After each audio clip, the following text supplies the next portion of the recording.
ಎಲ್ರಿಗೂ ನಮಸ್ಕಾರ. ಪೊಲಿಟಿ ಸೀರೀಸ್ಗೆ ಎಲ್ರಿಗೂ ಸ್ವಾಗತ ಅಂತ ಹೇಳ್ತಾ ಇವತ್ತಿನ ಕ್ಲಾಸಲ್ಲಿ ನಾವು ಕಂಪ್ಯಾರಿಸನ್ ಆಫ್ ದ ಕಾನ್ಸ್ಟಿಟ್ಯೂಷನ್ಸ್ ಬಗ್ಗೆ ನೋಡ್ತಾ ಇದ್ದೀವಿ. ಆಯಿತಾ, ಇದು ನಿಮ್ಮ ಚಾಪ್ಟರ್ 92 ಸಿಗುತ್ತೆ, ಪೇಜ್ ನಂಬರ್ 673 ಸಿಗುತ್ತೆ. ಆಯಿತಾ, ಸೊ ಏನಿದು ಕಂಪ್ಯಾರಿಸನ್ ಅಂತಂದರೆ ಸಿಂಪಲ್ಲಾಗಿ ನಮ್ಮ ಇಂಡಿಯನ್ ಕಾನ್ಸ್ಟಿಟ್ಯೂಷನ್ ಮತ್ತು ಅದರ್ ಕಾನ್ಸ್ಟಿಟ್ಯೂಷನ್ ಅಂತಂದರೆ ಫಾರಿನ್ ಕಾನ್ಸ್ಟಿಟ್ಯೂಷನ್ ಎರಡು ಕೂಡ ಕಂಪೇರ್ ಮಾಡೋದು. ಬಟ್ ಈ ಕ್ಲಾಸಲ್ಲಿ ನಾನು ನಮ್ಮ Indian constitution versus British constitution ಮಾತ್ರ ಎಕ್ಸ್ಪ್ಲೇನ್ ಮಾಡ್ತೀನಿ. ಯಾಕೆ ಎಲ್ಲನೂ ಒಂದೇ ವೀಡಿಯೋದಲ್ಲಿ ಹಾಕ್ಬೋದಿತ್ತಲ್ಲ ಅಂತಂದರೆ ಇದು ತುಂಬ ಲೆಂತ್ ಇದೆ ಗುರು. ಆಯಿತಾ, ಡೀಟೇಲಾಗಿ ಡಿಸ್ಕಸ್ ಮಾಡಬೇಕು, ಜೊತೆಗೆ PYQ ಅನಾಲಿಸಿಸ್ ಮಾಡಬೇಕು. ಆಯಿತಾ, ಲೆಂತ್ ಇದೆ, ಹಾಗಾಗಿ ನಾನು ಸಪ್ರೇಟಾಗಿ ಒಂದೊಂದು ವೀಡಿಯೋ ಮಾಡಿ ಬಿಡ್ತೀನಿ. ತಲೆ ಕೆಡ್ಸ್ಕೊಬಿಡಿ, ಡೀಟೇಲಾಗಿ ಕವರ್ ಮಾಡೋಣ. ಆಯಿತಾ, ಸೊ ಈ ಪೋಸ್ಟ್ ನೋಡ್ಬೋದು ನೀವು, ಕಂಪ್ಲೀಟ್ ಪೊಲಿಟಿ ನೋಟ್ಸ್ ಅಂತಿದೆ. ಸೊ ಇಲ್ಲಿ ಹೋದರೆ ಮೊದಲನೇ ಲಿಂಕೇ ಇದೆ. ಆಯಿತಾ, ಸೊ 5ನೇದು ಚಾಪ್ಟರಲ್ಲಿ ಹಾಕಿದ್ದೀನಿ ನಾನು, British constitution versus Indian constitution ಅಂತ. ಸೊ ಈ ಹ್ಯಾಂಡಲ್ ಬಂತು ಅಂದರೆ ಇಲ್ಲಿ ಸಿಗುತ್ತೆ. ಆಯಿತಾ, ಹೌದಾ, ಶುರು ಮಾಡೋಂಗಾದ್ರೆ ಓಕೆ. ಈಗ ಒಂದಷ್ಟು ಮೈನ್ಸ್ ಕ್ವಶನ್ಸ್ ನೋಡೋಣ ಹೆಂಗಿದೆ ಅಂತ. ನೋಡ್ತೀರಾ? ಎಲ್ಲಿದೆ? ನೋಡ್ರಪ್ಪ, ಇದು ನಾನು ಆಗಾಗ ಬರ್ತಿದ್ದೀನಿ ಅನ್ಕೋತೀನಿ. ಇದು 2020 ಕೇಳಿರೋ ಕ್ವಶನ್. ಇದು 2020 GS2 ಪೇಪರ್. ಇದು 4ನೇ ಕ್ವಶನು. ಇಲ್ಲೇನು ಕೇಳಿದ್ದಾನೆ ಅಂತಂದರೆ, the judicial system in India and UK seems to be converging as well as diverging in recent times. ನೋಡ್ರಪ್ಪ, ಇದು ಕ್ವಶನ್ ಅಲ್ಲ, ಆ್ಯಕ್ಚುಲಿ ಇದು ಕ್ವಶನ್ ಅಲ್ಲ, ಇದು ಜಸ್ಟ್ ಒಂದು ಕೋಟ್ ಲೈನು. ಆಯಿತಾ, ಜುಡಿಷಿಯಲ್ ಸಿಸ್ಟಮ್ ಇನ್ ಇಂಡಿಯಾ ಮತ್ತು UK ಸೀಮ್ಸ್ ಟು ಬಿ ಅಂದರೆ ರೀಸೆಂಟ್ ಟೈಮಲ್ಲಿ ಕನ್ವರ್ಜಿಂಗ್ ಮತ್ತು ಡೈವರ್ಜಿಂಗ್ ಆಗ್ತಾಯಿದೆ ಅಂತ ಕೇಳ್ಬಿಟ್ಟು ಇಲ್ಲಿಂದ ಕ್ವಶನ್ ಶುರು ಆಗುತ್ತೆ. Highlight the key points of converging and divergence between the two nation in terms of their judicial practices. ಅಂದರೆ ಕಂಪ್ಯಾರಿಸನ್ ಮಾಡಬೇಕು ಅಂದರೆ ಜುಡಿಷಿಯಲ್ ಪ್ರಾಕ್ಟೀಸಸ್ನ ಇಟ್ಕೊಂಡು ನೀವು ಎರಡೂ ದೇಶದ ಕಾನ್ಸ್ಟಿಟ್ಯೂಷನ್ನ ಕಂಪೇರ್ ಮಾಡಬೇಕು. ಇದು 2020 ಕೇಳಿರೋ ಕ್ವಶನು. ಆಯಿತಾ, ಓಕೆ. ನೆಕ್ಸ್ಟ್ ಕ್ವಶನ್ ನೋಡೋಣ. ನೆಕ್ಸ್ಟ್ ಕ್ವಶನು 2023 ಕೇಳಿರೋ ಕ್ವಶನು. ಸರ್ಪ್ರೈಸಿಂಗಾಗಿ ಯಾವ ಥರ ಕೇಳಿದ್ದಾನೆ ಅಂತಂದರೆ ನೋಡಿ, ಇದು 2023ನೇ ಕ್ವಶನು. ನೋಡ್ರಪ್ಪ, ಇಲ್ಲೂ ಸೇಮ್ ಕ್ವಶನ್ ನೋಡಿ. Compare and contrast the British and Indian approaches to parliamentary sovereignty. ಅಂದರೆ ಪಾರ್ಲಿಮೆಂಟರಿ ಸಾವರ್ನಿಟಿ ಇಟ್ಕೊಂಡು ನೀವು ಕಂಪೇರ್ ಮಾಡಬೇಕು. ತಲೆನೇ ಕೆಡ್ಸ್ಕೊಬಿಡಿ, ಈ ಒಂದು ಕ್ಲಾಸು ಎಂಡಲ್ಲಿ ನಿಮಗೆ ಎರಡೂ ಕ್ವಶನ್ದು ಆನ್ಸರ್ ಮಾಡೋದಕ್ಕೆ ನಿಮ್ಮನ್ನ ತಯಾರು ಮಾಡ್ತೀನಿ, ಸರಿನಾ? ಓಕೆ, ಆಯಿತಾ. ಇವೆರಡು ಕ್ವಶನ್ ಅಂತಲ್ಲ, ಒಟ್ಟು ಲಾಸ್ಟ್ 10 ಇಯರ್ಸಲ್ಲಿ 6 ಕ್ವಶನ್ ಕೇಳಿದ್ದಾನೆ. 6 to 7 ಅಲ್ಲ, 6 ಕ್ವಶನ್ ಕೇಳಿದ್ದಾನೆ. ಅಲ್ಲ, 5 ಆಯಿತು. ಒಂದು ಆ್ಯಾವ್ರೇಜು 5 to 6 ಕ್ವಶನ್ ಅಂತ ತಿಳ್ಕೊಳ್ಳಿ. ಒಂದು 5ರಿಂದ 6 ಕ್ವಶನ್ ಕೇಳಿದ್ದಾನೆ. ಅದಾದರೆ ಬರೀ ಬ್ರಿಟನ್ ಮತ್ತು ಇಂಡಿಯಾ ಅಂತಲ್ಲ, Britain India, USA India, Germany India, prawns ಎಲ್ಲ ಕೇಳಿದ್ದಾನೆ. ಆಯಿತಾ, ಅದನ್ನು ನಾನು ನೆಕ್ಸ್ಟ್ ಕ್ಲಾಸಲ್ಲಿ ಅದು ನಾನು ಕಂಪ್ಯಾರಿಸನ್ ಮಾಡಬೇಕಾದ್ರೆ ಅಲ್ಲಲ್ಲೇ ಮುಗಿಸ್ಕೊಡ್ತೀನಿ, ತಲೆ ಕೆಡ್ಸ್ಕೊಬೇಡಿ. ಕ್ಲಾಸ್ ಶುರು ಮಾಡೋಣ. ಓಕೆ, ಡೀಟೇಲಾಗಿ ಕೇಳಿಸ್ಕೊಳ್ಳಿ. ಒಂದು ಬುಕ್ ಮೇಂಟೈನ್ ಮಾಡಿ ಅಂತ ಹೇಳಿದೆ. ಮೇಂಟೈನ್ ಮಾಡಿದರೆ ಆ ಬುಕ್ ಎತ್ಕೊಳ್ಳಿ, ಹೆಡ್ಡಿಂಗ್ ಹಾಕ್ಕೊಳ್ಳಿ, ಇಂಡಿಯಾ ವರ್ಸಸ್ ಬ್ರಿಟಿಷ್ ಕಾನ್ಸ್ಟಿಟ್ಯೂಷನ್ ಅಂತ. ಕೆಲವೊಂದು ಪಾಯಿಂಟ್ಸು ಹೇಳ್ತೀನಿ. ಇಲ್ಲಿ ಇಲ್ಲದೆ ಇರೋದು ನೋಡ್ರಪ್ಪ, ಇಲ್ಲಿ ಲಕ್ಷ್ಮೀಕಾಂತ್ ಏನು ಕೊಟ್ಟಿದ್ದಾನೆ, ತುಂಬ ಬೇಡವಾಗಿರೋ ಒಂದಷ್ಟು ಪಾಯಿಂಟ್ಸ್ಗಳು ಕೊಟ್ಟಿದ್ದಾನೆ. ನೋಡಿ, ಇದು ನಿಮಗೆ ಜಸ್ಟ್ ಜನರಲ್ ನಾಲೆಡ್ಜ್ಗೆ ಬೇಕು ಅಂದರೆ ಇಟ್ಕೊಳ್ಳಿ, ಬೇಡ ಅಂದರೆ ಓದೋದು ಅವಶ್ಯಕತೆ ಇಲ್ಲ. ಇಲ್ಲಿಂದ ಶುರು ಆಗುತ್ತೆ, ಅನ್ರಿಟನ್ ಕಾನ್ಸ್ಟಿಟ್ಯೂಷನಿಂದ. ಆಯಿತಾ, ಶುರು ಮಾಡ್ತೀನಿ ಈಗ ಕ್ಲಾಸ್ನ. ಇಲ್ಲಿ ಅದು ಬಂತು. British constitution versus Indian constitution. ಎಲ್ಲ ಲಿಂಕು ಡಿಸ್ಕ್ರಿಪ್ಷನಲ್ಲಿ ಇರುತ್ತೆ. ಅಥವಾ ಟಾರ್ಗೆಟ್ IAS ಕನ್ನಡ ಅಂತ ಹೊಡೆದ್ರೆ ನೋಡಿ, ಇಲ್ಲಿದೆ ಟಾರ್ಗೆಟ್ IAS ಕನ್ನಡ ಅಂತ ಹೊಡೆದ್ರೆ ಬರುತ್ತೆ. ಆಯಿತಾ, ಓಕೆ. ಮೊದಲನೇದು ಕಂಪ್ಯಾರಿಸನ್ ಹೇಳೋದಾದರೆ, ಈಗಾಗಲೇ ನಾವು ಲಾಸ್ಟ್ ಕ್ಲಾಸಲ್ಲಿ silent features of Indian constitution ಬಗ್ಗೆ ಮಾಡಬೇಕಾದ್ರೆ ಹೇಳಿದೆ ಅಲ್ವಾ, ರಿಟರ್ನ್ ಕಾನ್ಸ್ಟಿಟ್ಯೂಷನ್ ಮತ್ತು ಅನ್ರಿಟರ್ನ್ ಕಾನ್ಸ್ಟಿಟ್ಯೂಷನ್ ಬಗ್ಗೆ ಎಕ್ಸ್ಪ್ಲೇನ್ ಮಾಡಿದೆ.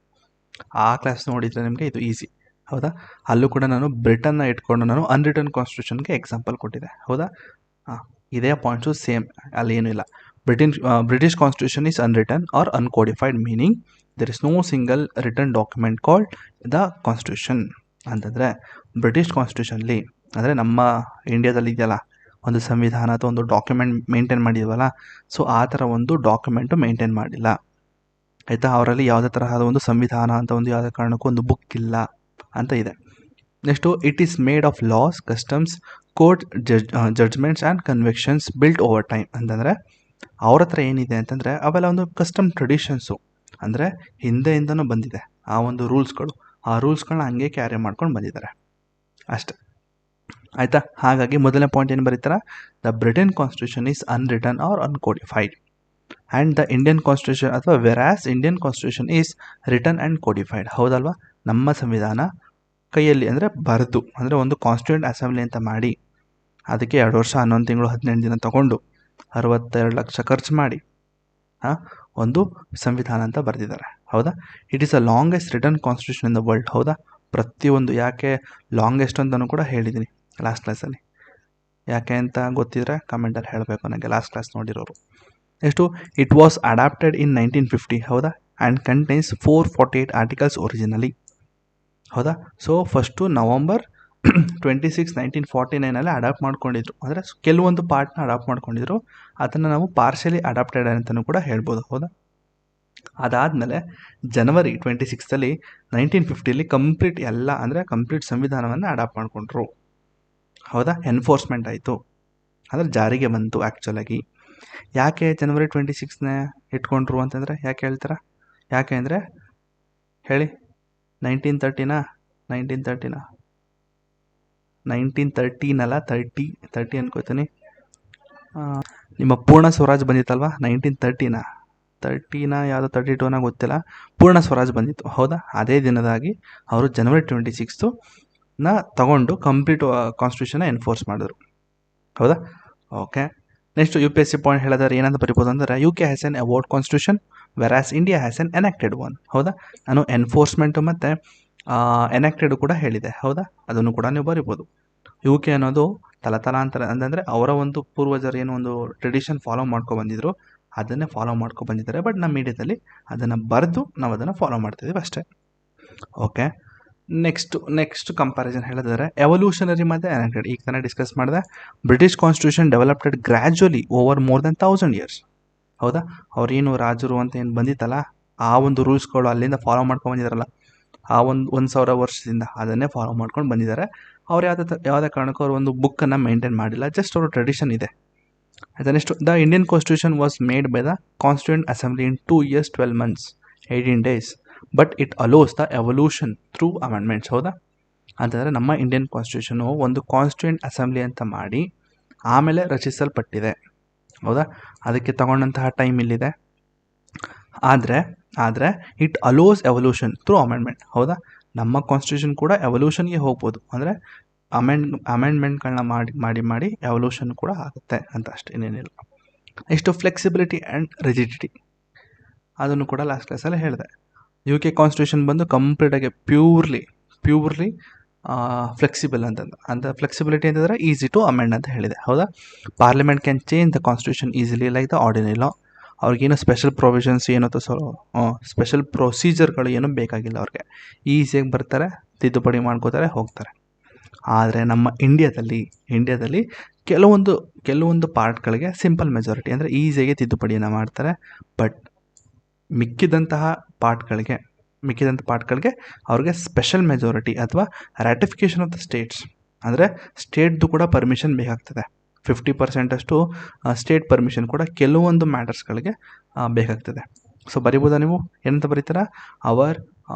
ಫಸ್ಟು UK ಇಂದ ಶುರು ಮಾಡಿ. The UK constitution is very flexible whereas our Indian constitution is both flexible and rigid. ಎರಡೂ ಕೂಡ ಇದೆ ನಮ್ಮ ಇಂಡಿಯನ್ ಕಾನ್ಸ್ಟಿಟ್ಯೂಷನ್ಲಿ. ಹೌದಾ, ಸೊ ಬರಿಬೋದು ಇದೊಂದು ಪಾಯಿಂಟು. ಓಕೆ ನೋಡ್ರಪ್ಪ, ಇದು ಕಂಪ್ಯಾರಿಸನ್ ಬರೀಬೇಕು ನೋಡಿ. ಕಂಪ್ಯಾರಿಸನ್ ಅಂದ ತಕ್ಷಣ ಏನು ಬರೀಬೇಕು ಹೇಳಿ? 2 ಟೇಬಲ್ ಹಾಕಬೇಕು, ಅಲ್ಲ 3 ಟೇಬಲ್ ಅನ್ಕೋತೀನಿ.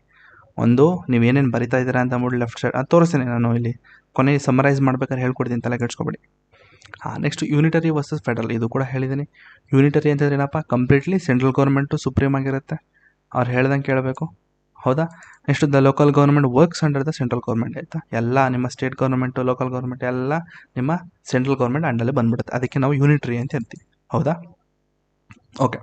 ಆದರೆ ನಮ್ಮ ಇಂಡಿಯಾದಲ್ಲಿ ಆ ಥರ ಅಲ್ಲ, ಫೆಡರಲ್ ಸ್ಟ್ರಕ್ಚರ್ ಅಂತ ಅಂತಂದರೆ ನಮ್ಮ ಇಂಡಿಯಾದಲ್ಲಿ ಹೇಗಿದೆ ಅಂತಂದರೆ ಫೆಡರಲ್ ಸ್ಟ್ರಕ್ಚರ್ ಇದೆ. ಏನಿದು ಅಂತಂದರೆ ಪವರು ಸ್ಟೇಟ್ ಮತ್ತು ಸೆಂಟ್ರ್ ಎರಡೂ ಕೂಡ ಡಿವೈಡ್ ಆಗಿದೆ. ಹೌದಾ, ಸ್ಟೇಟು ಅವ್ರ ಪಾಡ್ಗವರು ಒಂದಷ್ಟು ರೂಲ್ಸ್ ಆ್ಯಂಡ್ ರೆಗ್ಯುಲೇಷನ್ ಇಟ್ಕೊಂಡು ಫಾಲೋ ಮಾಡ್ಬೋದು, ಸೆಂಟರ್ ಯಾವುದೇ ಕಾರಣಕ್ಕೂ ಅಡ್ಡಿ ಬರೋದಿಲ್ಲ. ಆದರೆ ಕೆಲವೊಂದು ಸರ್ಕಮ್ಸ್ಟಾನ್ಸಸಲ್ಲಿ ಲೈಕ್ ಎಮರ್ಜೆನ್ಸಿ ಕರೆದಾಗ ಸೆಂಟರು ಸುಪ್ರೀಮ್ ಆಗ್ಬಿಡುತ್ತೆ, ಅಂದರೆ ಸೆಂಟ್ರ್ ತುಂಬ ಪವರ್ಫುಲ್ ಆಗುತ್ತೆ. ಆಯಿತಾ. ಎಮರ್ಜೆನ್ಸಿ ಕರೆದಾಗ ಸ್ಟೇಟ್ಗಳೆಲ್ಲ ಬಂದು ಸೆಂಟರ್ ಅಂಡರ್ಲಿ ಬರುತ್ತೆ. ಹೌದಾ. ಸೊ ಈಗ ಪಾಯಿಂಟ್ಸ್ ಏನಂತ ಬರೀತೀರಾ? ಇಂಡಿಯಾ ಏನಂತ ಬರೀತಾರಪ್ಪ? ಇಂಡಿಯಾ ಬಂದು ನಮ್ಮ ಕ್ವಾಸಿ ಫೆಡರಲ್. ಇದು ಕೂಡ ನಾನು ಹೇಳಿದ್ದೀನಿ ಆಯಿತಾ. ಇದು ಡಾಕ್ಟರ್ BR ಅಂಬೇಡ್ಕರ್ ಅವರಲ್ಲ, ಏನು ಇದು ಸಾರಿ ತಪ್ಪಿದು KC ವೇರ್ ಅವರು ಕೊಟ್ಟಂತಹ ಒಂದು ಇದು ಕೋಟ್. ಇದು ಇಂಡಿಯನ್ ಕಾನ್ಸ್ಟಿಟ್ಯೂಷನ್ ಬಂದು ಕ್ವಾಸಿ ಫೆಡರಲ್ ಅಂತ ಚೇಂಜ್ ಮಾಡ್ತೀನಿ, ತಲೆ ಕೆಡಿಸ್ಕೊಬೇಡಿ ಆಯಿತಾ. ಎಷ್ಟು ಈಸಿ ಇದೆಯಲ್ಲ ಪಾಪ. ಇಂಡಿಯನ್ ಕಾನ್ಸ್ಟಿಟ್ಯೂಷನ್ ಮತ್ತು UK ಕಾನ್ಸ್ಟಿಟ್ಯೂಷನು, UKದು ಯೂನಿಟ್ರಿ ಸಿಸ್ಟಮು, ನಮ್ಮ ಇಂಡಿಯಾದು ಕ್ವಾಸಿ ಫೆಡರಲ್ ಸ್ಟ್ರಕ್ಚರ್ ಇದೆ. But still it is not unitary as well it is not completely federal, but it is both and also called as quasi federal. ಹೌದಾ. ಹಾಗಂತ ಹೇಳಿ ಈಗ federal ಅಂದ ತಕ್ಷಣ ಪವರು ಎರಡು ಕೂಡ ಡಿವೈಡ್ ಆಗಿದೆ. ಸೊ ನಾನು ಲಾಸ್ಟ್ ಕ್ಲಾಸಲ್ಲಿ ಡೀಟೇಲಾಗಿ ಹೇಳಿದ್ದೀನಿ ಫೆಡರಲ್ ಅಂತ ಯಾಕೆ ಕರೀತಾರೆ, ಕ್ವಾಸಿ ಫೆಡರಲ್ ಅಂತ ಯಾಕೆ ಕರೀತಾರೆ. ಹೌದಾ. ಸೊ ಈಗ ಪವರು ಸೆಂಟರ್ ಮತ್ತು ಸ್ಟೇಟ್ಗೆ ಡಿವೈಡ್ ಆಗಿದೆ ಅಂತ ಅಂದಮಟ್ಟಿಗೆ ಕಂಪ್ಲೀಟಾಗಿ ಸ್ಟೇಟ್ಗೆ ಆಟೋನಮಿ ಕೊಡೋದಿಲ್ಲ. ಕೆಲವೊಂದು ಪ್ರಾವಿಷನ್ಸು ಸೆಂಟರ್ ಅಂಡಲ್ಲಿ ಇರುತ್ತೆ ಆಯಿತಾ. ಸೊ ಅದನ್ನೆಲ್ಲ ಡಿಸ್ಕಸ್ ಮಾಡಿದ್ದೀನಿ, ಮತ್ತೆ ಏನು ಡಿಸ್ಕಸ್ ಮಾಡೋ ಅವಶ್ಯಕತೆ ಇಲ್ಲ. Next parliamentary executive. ಸೊ UKಲ್ಲಿ ಹೇಗಿದೆ ಅಂತಂದರೆ ಕಿಂಗು ಕ್ವೀನ್ ಇರ್ತಾರೆ ಅಲ್ಲಿ ಆಯಿತಾ. ಸೊ ಅವರು ನಾಮಿನಲ್ ಹೆಡ್ ಆಗಿರ್ತಾರೆ ಆಯಿತಾ. ತಲೆ ಕೆಡಿಸ್ಕೊಬೇಡಿ, ನಾಮಿನಲ್ ಹೆಡ್ಡು ಮತ್ತು ರಿಯಲ್ ಹೆಡ್ ಎಲ್ಲ ನಿಮಗೆ ಪ್ರೆಸಿಡೆಂಟು ಪ್ರೈಮ್ ಮಿನಿಸ್ಟ್ರು ಬಂದಾಗ ಹೇಳ್ಕೊಡ್ತೀನಿ ಆಯಿತಾ. ಡೀಟೇಲ್ ಆಗಿದೆ. ಸೊ ನಾಮಿನಲ್ ಹೆಡ್ ಅಂತಂದರೆ ಜಸ್ಟ್ ನಾಮಕಾವಸ್ಥೆಗೆ ಅವರು ಹೆಡ್ ಅಂತ. ಅವ್ರ ಕೆಲಸ ಏನು ಅಂತಂದರೆ ಎಕ್ಸಿಕ್ಯೂಟಿವಿಂದ ತಂದಂತಹ ಯಾವುದೇ ಒಂದಷ್ಟು ಹೊಸ ರೂಲ್ಸ್ಗಳು ಅಥವಾ ಬಿಲ್ಗಳನ್ನ ಆಕ್ಸೆಪ್ಟ್ ಮಾಡಬೇಕು ಅಥವಾ ರಿಜೆಕ್ಟ್ ಮಾಡೋದು, ಅದಕ್ಕೆ ನಾವು ನಾಮಿನಲ್ ಹೆಡ್ ಅಂತೀವಿ. ಬಟ್ ಆ್ಯಕ್ಚುಲಿ ಅದನ್ನು ಹೊರಡಿಸೋದು ಯಾರು ಅಂತಂದರೆ ರಿಯಲ್ ಹೆಡ್ಡು, ಅದು ಯಾರು? Prime minister. ಹೌದಾ. ಸೊ ಪ್ರೈಮ್ ಮಿನಿಸ್ಟರ್ ಯಾರು ಅಂದರೆ ಲೀಡರ್ ಆಫ್ ಮೆಜಾರಿಟಿ ಪಾರ್ಟಿ ಆಯಿತಾ. ಈಗ ಇಂಡಿಯಾದಲ್ಲಿ ಹೇಗಿದೆ ಅಂತಂದರೆ ಇಂಡಿಯಾದಲ್ಲಿ ಸೇಮ್ ಇದೆ, ಬಟ್ ಇಲ್ಲಿ ಕಿಂಗು ಕ್ವೀನ್ ಅಂತಿತ್ತು, ಬಟ್ ಇಲ್ಲಿ ನಮ್ಮ ಪ್ರೆಸಿಡೆಂಟ್ ಅವರು ಇರ್ತಾರೆ, ಅವರು nominal head. Next PM same real head, ಅವರು ಸೇಮ್ ನಮ್ಮ UKದಲ್ಲಿ ಹೇಗಿದೆ ಹಾಗೇ ಇಂಡಿಯಾದಲ್ಲೂ ಕೂಡ ಸೇಮ್ ಆಯಿತಾ. So next sovereignty of parliament ಬಂತು ನೋಡ್ರಪ್ಪ ಕ್ವಶನ್. ಅದೇ ಕ್ವಶನ್ ಬಂದಿತ್ತಲ್ಲ ಇದೆ ಸರ್. ಇಲ್ಲಿ ನೋಡಿದ್ರೆ 4 ಪಾಯಿಂಟ್ ಕೊಟ್ಟಿದ್ದೀರಾ, ಅಲ್ಲಿ ನೋಡಿದ್ರೆ 10 ಮಾರ್ಕ್ಸ್ ಕೇಳಿರೋದು, ಅಂದರೆ 150 ವರ್ಡ್ಸ್ ಬರೀಬೇಕು. ಹೇಗೆ ಬರೆಯೋದು ನೋಡಿ, ಅಲ್ಲಿ ಪಾರ್ಲಿಮೆಂಟರಿ ಸಾವರ್ನಿಟಿ ಅಂತ ಕೇಳಿದ ಮಟ್ಟಿಗೆ ನೀವು ಪಾರ್ಲಿಮೆಂಟ್ ಬಗ್ಗೆನೇ ಬರೀಬೇಕು ಅಂತಲ್ಲ, ನಾನು ಹೇಳ್ಕೊಡ್ತೀನಿ. ದಯವಿಟ್ಟು ನೀಟಾಗಿ ಸ್ವಲ್ಪ ಕೇಳಿಸ್ಕೊಳ್ಳಿ ಆಯಿತಾ. ಸಮಾಧಾನ ಕೇಳಿಸ್ಕೊಳ್ಳಿ, ಗಾಬರಿ ಆಗ್ಬೇಡಿ. Sovereignty of parliament. ಸೊ ಅಲ್ಲಿ ಹೇಗಿದೆ ಅಂತಂದರೆ UKದಲ್ಲಿ ಪಾರ್ಲಿಮೆಂಟು ಸುಪ್ರೀಮು ಆಯಿತಾ. ಪಾರ್ಲಿಮೆಂಟ್ ಯಾವ ಲಾನಾರು ಮಾಡ್ಕೋಬೋದು ಗುರು, ಇಷ್ಟ ಬಂದಾಗ ಏನಾದ್ರು ಮಾಡ್ಕೋಬೋದು. ಅಂದರೆ ಒಂದನ್ನು ಬಿಟ್ಟು ನಿಮ್ಮ ಲಕ್ಷ್ಮೀಕಾಂತಲ್ಲಿ ಅದನ್ನೇ ಕೊಟ್ಟಿದ್ದಾನೆ, ತೋರಿಸ್ತೀನಿ ರೀ ಎಂಥ ವರ್ಡ್ ಕೊಟ್ಟಿದ್ದಾನೆ ಅಂದರೆ ಲಕ್ಷ್ಮೀಕಾಂತಲ್ಲಿ ನೋಡಿ. ಇದು ಮೊದಲನೇದು ಅನ್ರಿಟನ್ ಕಾನ್ಸ್ಟಿಟ್ಯೂಷನ್ ಬಗ್ಗೆ ಮಾತಾಡಾಯಿತು. ಆಮೇಲೆ ಎಕ್ಸ್ಟ್ರಾ ಒಂದಷ್ಟು ಪಾಯಿಂಟ್ಸ್ ಕೊಟ್ಟಿದ್ದಾನೆ, ಅಂದರೆ ಕನ್ವೆಕ್ಷನ್ಸ್ ಅಂದರೆ ಏನಾವೆಲ್ಲ ಟ್ರೆಡಿಷನ್ಸು ಎಕ್ಸ್ಟ್ರಾ ಇವೆಲ್ಲ ನೋಡ್ಕೊಳ್ರಪ್ಪ, ಅಲ್ಲ ಅಂಥದ್ದು ಏನಿಲ್ಲ. ಅಥವಾ ನೀವು ಓದಿದ್ರು ಪರವಾಗಿಲ್ಲ, ಇದೇನು ಬೇಡ ನಿಮಗೆ ಆಯಿತಾ. ನೆಕ್ಸ್ಟು ಫ್ಲೆಕ್ಸಿಬಲ್ ಕಾನ್ಸ್ಟಿಟ್ಯೂಷನ್ ಅದು ಕೂಡ ಹೇಳಿದೆ, ರಿಜಿಡ್ ಮತ್ತು ಫ್ಲೆಕ್ಸಿಬಿಲಿಟಿ ಹೇಳಿದೆ, ಯೂನಿಟ್ರಿ ಬಗ್ಗೆನೂ ಹೇಳಿದ್ದೀನಿ. ನೆಕ್ಸ್ಟು ಪಾರ್ಲಿಮೆಂಟ್ರಿ ಗೌರ್ಮೆಂಟ್ ಇಲ್ಲಿ ಬರುತ್ತೆ, ಇಲ್ಲಿ ಸಾವರ್ನಿಟಿ ಆಫ್ ಪಾರ್ಲಿಮೆಂಟ್ ಇಲ್ಲೊಂದಿದೆ. ಏನು ಅಂತಂದರೆ ಬ್ರಿಟಿಷ್ ಪಾರ್ಲಿಮೆಂಟ್ ಏನಾದ್ರು ಮಾಡ್ಬೋದಂತೆ, ಆದರೆ except make a women a man and man a women ಅಂತಂದರೆ ಹೆಂಗಸನ್ನ ಗಂಡಸು ಮಾಡೋದು ಮತ್ತು ಗಂಡಸನ್ನ ಹೆಂಗಸು ಮಾಡೋದು ಬಿಟ್ಟು ಯಾವ ಲಾ ಬೇಕಾದರೂ ಮಾಡ್ಬೋದಂತೆ. ಅದು ಬ್ರಿಟಿಷ್ ಪಾರ್ಲಿಮೆಂಟು. ನೋಡಿ ಯಾವ ಥರ ಕೊಟ್ಟಿದ್ದಾನೆ. ಈ ಥರ ಎಲ್ಲ ಬರಿಬೇಡಿ ಕಣ್ರೋ, ಆಮೇಲೆ ಎಲ್ಲ ಮಾರ್ಕ್ಸ್ ಎಲ್ಲ ಕೊಡಲ್ಲ, ಈ ಥರ ಎಲ್ಲ ಬರೀಬಾರ್ದು. ಜಸ್ಟು ಆಯಿತಾ. ನಾನೆಲ್ಲೂ ಆ ಕಡೆ ಈ ಕಡೆ ಹೇಳ್ತಾ ಇಲ್ಲ, ಇಲ್ದಿರೋದನ್ನೇ ಹೇಳ್ತಾ ಇದ್ದೀನಿ, ಸರಿನಾ. ಓಕೆ. ನೆಕ್ಸ್ಟು ಇಲ್ಲಿ ಅದು ಸಾವರ್ನಿಟಿ ಆಫ್ ಪಾರ್ಲಿಮೆಂಟ್ ಇಲ್ಲಿ. ಹಾಗಾದರೆ UK ಪಾರ್ಲಿಮೆಂಟು ಸುಪ್ರೀಮ್ ಇದೆ, ಅಂದರೆ ಕಂಪ್ಲೀಟಾಗಿ ಇದು ಅಂದರೆ ಸಂವಿಧಾನದ ಮೇಲೂ ಕೂಡ ಮೇಲೆ ಯಾವ್ದಾದ್ರು ಇದೆ ಅಂತಂದರೆ ಪಾರ್ಲಿಮೆಂಟು, ಅಂದರೆ ಪಾರ್ಲಿಮೆಂಟೇ ಸುಪ್ರೀಮ್ ಇಲ್ಲಿ ಆಯಿತಾ. Next can make or unmake any law, no court can question it. ಅಂದರೆ ಜುಡಿಷಿಯಲ್ ರಿವ್ಯೂಲಿ no court can question it ಅಂತಂದರೆ ಹಾಗಾದರೆ ಸರ್ ಜುಡಿಷಿಯರಿ ಬರೋದೇ ಅಲ್ವಾ ಅಂತಂದರೆ ಬರುತ್ತೆ, ಆದರೆ ಲಿಮಿಟೆಡು ಅಷ್ಟೇ. ಅಂದರೆ ಲಾನ ಯಾವುದಾದ್ರು ಇಷ್ಟ ಬಂದಾಗ ಮಾಡ್ತಾರೆ ಇವರು ಆಯಿತಾ. ಹೇಳೋರಿಲ್ಲ ಕೇಳೋರಿಲ್ಲ, ಅಂದರೆ ಹಂಗೆ ಹೇಳಬಾರ್ದು, ಬಟ್ ಸ್ಟಿಲ್ ಅದು ಅರ್ಥನೇ ಹಾಗೇನೆ. No court can question it ಅಂತಂದರೆ ಅವ್ರು ಯಾವ ಲಾ ಮಾಡಿದ್ರು ಕೂಡ ಕೋರ್ಟು ಕ್ವಶನ್ ಕೇಳಬಾರ್ದು, ಯಾಕೆ ಮಾಡಿದ್ರಿ ಅಂತ ಕೇಳಬಾರ್ದು, ಅಷ್ಟು ಗೊತ್ತಿದ್ರೆ ಸಾಕು. ನೆಕ್ಸ್ಟು ಇಂಡಿಯನ್ ಪಾರ್ಲಿಮೆಂಟ್ ಹೇಗಿದೆಯಪ್ಪ. ಸೊ ಇಂಡಿಯನ್ ಪಾರ್ಲಿಮೆಂಟು ಸುಪ್ರೀಮ್ ಅಲ್ಲ, ಹೌದಾ. ಸೊ ಸುಪ್ರೀಮ್ ಯಾವುದು ನಮ್ಮ ಇಂಡಿಯಾದಲ್ಲಿ? ಕಾನ್ಸ್ಟಿಟ್ಯೂಷನ್. ಸುಪ್ರೀಂ ಕೋರ್ಟ್ ಅಲ್ಲ, ಗೊತ್ತಿರಲಿ. Not a supreme court supreme ಅಲ್ಲ ಕಣಪ್ಪ. ನಮ್ಮ ಇಂಡಿಯಾದಲ್ಲಿ ಸುಪ್ರೀಮ್ ಏನು ಅಂತಂದರೆ ಕಾನ್ಸ್ಟಿಟ್ಯೂಷನ್ನು ಆಯಿತಾ.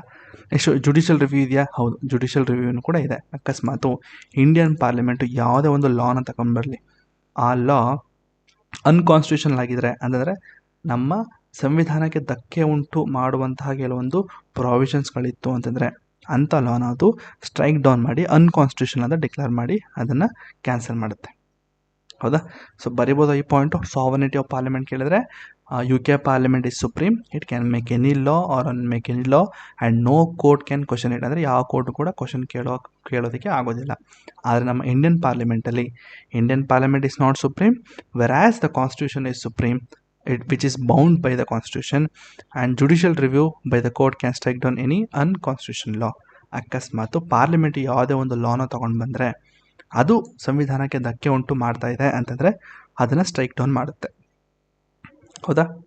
ಈಗ ಇಂಡಿಯಾ ಪಾಯಿಂಟ್ ಕೇಳಿದ್ರೆ, ಇಂಡಿಯಾ ಅಂತಂದರೆ it's a mix of UK's parliamentary ಸುಪ್ರಮಸಿ plus USA judicial review. ಆಯಿತಾ? US ಜುಡಿಷಿಯಲ್ ರಿವ್ಯೂ ಹೇಗಿದೆ ಅಂತಂದರೆ, ನೋಡಪ್ಪ, UKದಲ್ಲಿ ಪಾರ್ಲಿಮೆಂಟ್ ಸುಪ್ರೀಂ ಆದರೆ USA ನಮ್ಮ ಕಂಪ್ಲೀಟ್ ಜುಡಿಷರಿ ಸುಪ್ರೀಂ ಆಗಿರುತ್ತೆ. ಅದು ನಾವು ಕಂಪ್ಯಾರಿಸನ್ USA ಬಗ್ಗೆ ಬಂದಾಗ ತಿಳ್ಕೊಳ್ಳೋಣ, ಈಗ ಬೇಡ. Next rule of convention. So actually conventions ಅಂತಂದ್ರೆ ಇಲ್ಲಿದೆ ನಿಮ್ಮ ರೂಲ್ ಆಫ್ ಲಾ ಅಲ್ಲ, ಎಲ್ಲಿದೆ ಕನ್ವೆಕ್ಷನ್ಸು? ಇಲ್ಲಿದೆ ನೋಡಿ, ಕನ್ವೆಕ್ಷನ್ಸ್. ಇದು ನನಗೆ ತುಂಬ ಇಂಪಾರ್ಟೆಂಟ್ ಪಾಯಿಂಟ್ ಅಂತಲೇ ಹೇಳ್ಬೋದು. ಇವೆಲ್ಲ ಕಾಮನ್ ಲಾ, ಚಾರ್ಟರ್ಸು, ಇವೆಲ್ಲ ನೀವು ಬೇಕಿತ್ತು ಅಂದರೆ ಓದ್ಕೊಳ್ಳಿ, ಅಷ್ಟೇನು ಬೇಡ. ಜಸ್ಟ್ ತಿಳ್ಕೊಂಡ್ರೆ ಸಾಕು ಏನು ಅಂತ, ಬಟ್ ಅದನ್ನು ನೆನ್ಪಿಡೋ ಅವಶ್ಯಕತೆ ಇಲ್ಲ. ಕನ್ವೆಕ್ಷನ್ಸ್ ಅಂದ್ರೆ ಏನು? ಕನ್ವೆಕ್ಷನ್ ಅಂದರೆ ಅದೊಂದು ಟ್ರೆಡಿಷನ್ನು, ಆಯಿತಾ? ಅಂದರೆ ಹಿಂದ್ಗಡೆ ಅಂತಂದರೆ ಕಾಲದಿಂದನೂ ಕಾಪಾಡ್ಕೊಬಂದಂತಹ ಕೆಲವೊಂದಷ್ಟು ಸಿದ್ಧಾಂತಗಳು ಅಂತಲೇ ಹೇಳ್ಬೋದು. ದೋಸ್ ಆರ್ ಕಾಲ್ಡ್ ಕನ್ವೆಕ್ಷನ್ಸ್, ಸಿಂಪಲಾಗಿ ಹೇಳೋದಾದರೆ. ಅಂದರೆ ರಾಜರು ಅವರು ಅಂದರೆ ರಾಜಮನೆತನ ಇತ್ತಲ್ಲ, UKದಲ್ಲಿ ಮೊನಾರ್ಕಿಯಲ್ಲಿ ಇದ್ದಿದ್ದು, ಆ ರಾಜರು ಹಿಂದೆಯಿಂದ ಫಾಲೋ ಮಾಡ್ಕೊಂಡು ಬಂದಂತಹ ಕೆಲವೊಂದು ಟ್ರೆಡಿಷನ್ಸು ಅಂದರೆ ರೂಲ್ಗಳು, ಇದನ್ನು ಮಾಡಬೇಕು ಇದನ್ನು ಮಾಡಬಾರ್ದು ಅಂತ ಏನು ರೂಲ್ಗಳಿತ್ತಲ್ಲ, ಸೊ ಆ ರೂಲ್ಗಳನ್ನೇ ನಾವು ಕನ್ವೆಕ್ಷನ್ಸ್ ಅಂತೀವಿ. But it is not written in law ಅಂತಂದರೆ ಅದನ್ನು ಸಪ್ರೇಟಾಗಿ ಒಂದು ಡಾಕ್ಯುಮೆಂಟಲ್ಲಿ ಮೇಂಟೈನ್ ಮಾಡಿಲ್ಲ. ನೆಕ್ಸ್ಟು ಇನ್ ಯುಕೆದಲ್ಲಿ ಏನಿದೆ ಅಂತಂದರೆ, the queen give assent to bills but by tradition she never refuses ಅಂತಂದರೆ, UKದಲ್ಲಿ ಯಾವುದೇ ಒಂದು ಬಿಲ್ಲು ಪಾರ್ಲಿಮೆಂಟ್ರಿ ಪಾಸ್ ಮಾಡಿದ್ರು ಕೂಡ ಮೇಲ್ಗಡೆ ಕಿಂಗ್ ಅಥವಾ ಕ್ವೀನ್ ಕೂತಿರ್ತಾರೆ. ಬಟ್ ಈ ಕ್ವೀನು ಆ್ಯಕ್ಚುಲಿ ಆ ಒಂದು ಬಿಲ್ಗಳಿಗೆ ಅಕ್ಸೆಪ್ಟ್ ಮಾಡಿಬಿಡ್ತಾರೆ, ಅಂದರೆ ಓಕೆ ಮಾಡಿ ಸೈನ್ ಮಾಡಿ ಕಳಿಸ್ತಾರೆ.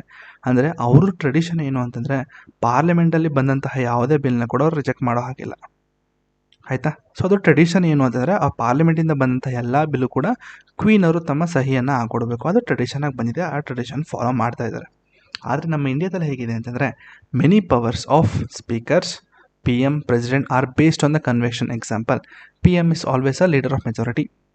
ಅಂದರೆ ಕೆಲವೊಂದು ನಮ್ಮ ಇಂಡಿಯಾದಲ್ಲೂ ಇದೆ ಕೆಲವೊಂದು ಪವರ್ಸು, ಅಂದರೆ ಸ್ಪೀಕರು, PM, ಪ್ರೆಸಿಡೆಂಟು, ಅದೆಲ್ಲ ಕೂಡ ಟ್ರೆಡಿಷನಿಂದನೇ ನಮ್ಮಲ್ಲಿ ಇದ್ದಂತಹ ಟ್ರೆಡಿಷನ್ ಏನಿತ್ತು ಅದನ್ನೇ ಅವರು ಫಾಲೋ ಮಾಡಿದ್ದಾರೆ. ಎಕ್ಸಾಂಪಲ್ ಹೇಳೋದಾದರೆ, PM ಅವರು ಲೀಡರ್ ಆಫ್ ಮೆಜಾರಿಟಿ ಅಂತಿದೆ, ಹೌದಾ? ಇದು ನಿಮ್ಮ ಸಂವಿಧಾನದಲ್ಲಿ ಎಲ್ಲೂ ಕೂಡ ಬರ್ತಿಲ್ಲ. ಅಂತಂದರೆ ಯಾವ ಒಂದು ಲೀಡರು, ಅಂದರೆ ಮೆಜಾರಿಟಿ ಪಾರ್ಟಿ ಏನಿರುತ್ತಲ್ಲ ಆ ಒಂದು ಪಾರ್ಟಿಯ ಲೀಡರೇ PM ಆಗಬೇಕು ಅಂತ ಎಲ್ಲೂ ಕೂಡ ಬರೆದಿಲ್ಲ, ಗೊತ್ತಿರಲಿ. ಸೊ ಆದರೆ ಅದನ್ನೊಂದು ಟ್ರೆಡಿಷನ್ ಆಗಿ ಫಾಲೋ ಮಾಡ್ಕೊಂಡು ನಮ್ಮಲ್ಲೂ ಕೂಡ ಅದೇ ರೀತಿ ಆಯ್ಕೆನ ಮಾಡ್ತಾರೆ. So next rule of law. ಈ ರೂಲ್ ಆಫ್ ಲಾ ತಲೆ ಕೆಡಿಸ್ಕೊಬೇಡಿ, ನಿಮಗೆ ಫಂಡಮೆಂಟಲ್ ರೈಟ್ಸು ಅದು ಇದು ಬರ್ಬೇಕಾದ್ರೆ ಡೀಟೇಲಾಗಿ ಹೋಗುತ್ತೆ, ಆಯಿತಾ? ಜಸ್ಟ್ ಈಗ ಏನಿದು ರೂಲ್ ಆಫ್ ಲಾ ಈ ಕಂಪ್ಯಾರಿಸನ್ ತಿಳ್ಕೊಳ್ಳಿ ಸಾಕು. UK gave this concept, AV daisy ಅವರೇ ಕೊಟ್ಟಿತ್ತು ಇದನ್ನು, ಆಯಿತಾ? ಈ ಒಂದು ಕಾನ್ಸೆಪ್ಟ್ ಏನರ್ಥ ಅಂತಂದರೆ, every one is equal before ಲಾ ಅಂತಂದರೆ ಏನಂತಾರಪ್ಪ ಕನ್ನಡದಲ್ಲಿ, ಈ ಒಂದು ಲಾಗೆ ಎಲ್ಲರೂ ಕೂಡ ಈಕ್ವಲ್ ಆಗಿರ್ತಾರೆ ಅಂತ ತಾನೇ ಅರ್ಥ. ಇದು everyone is equal before law, ಹೌದಾ? Next no one can be punished unless they break a law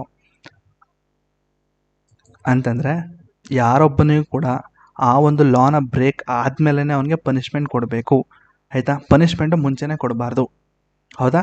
so ಮೊದಲನೇ ಪಾಯಿಂಟ್ ಏನು ಹೇಳುತ್ತೆ, ಎಲ್ಲರೂ ಕೂಡ ಈ ಒಂದು ಲಾ ಮುಂದೆ ಎಲ್ಲರೂ ಕೂಡ ಈಕ್ವಲ್ ಆಗಿರ್ತಾರೆ, everyone is equal before the law, ಹೌದಾ? So no one can be punished unless they break a law, ಹೌದಾ? ಅವರು ಲಾ ಬ್ರೇಕ್ ಮಾಡೋಕ್ಕಿಂತ ಮುಂಚೆನೇ ಅವ್ರಿಗೆ ಪನಿಷ್ಮೆಂಟ್ನ ಕೊಡಬಾರ್ದು, ಅವರು ಆ ಒಂದು ಲಾನ ಬ್ರೇಕ್ ಮಾಡಿದ್ರೆ ಮಾತ್ರ, ಹೌದಾ?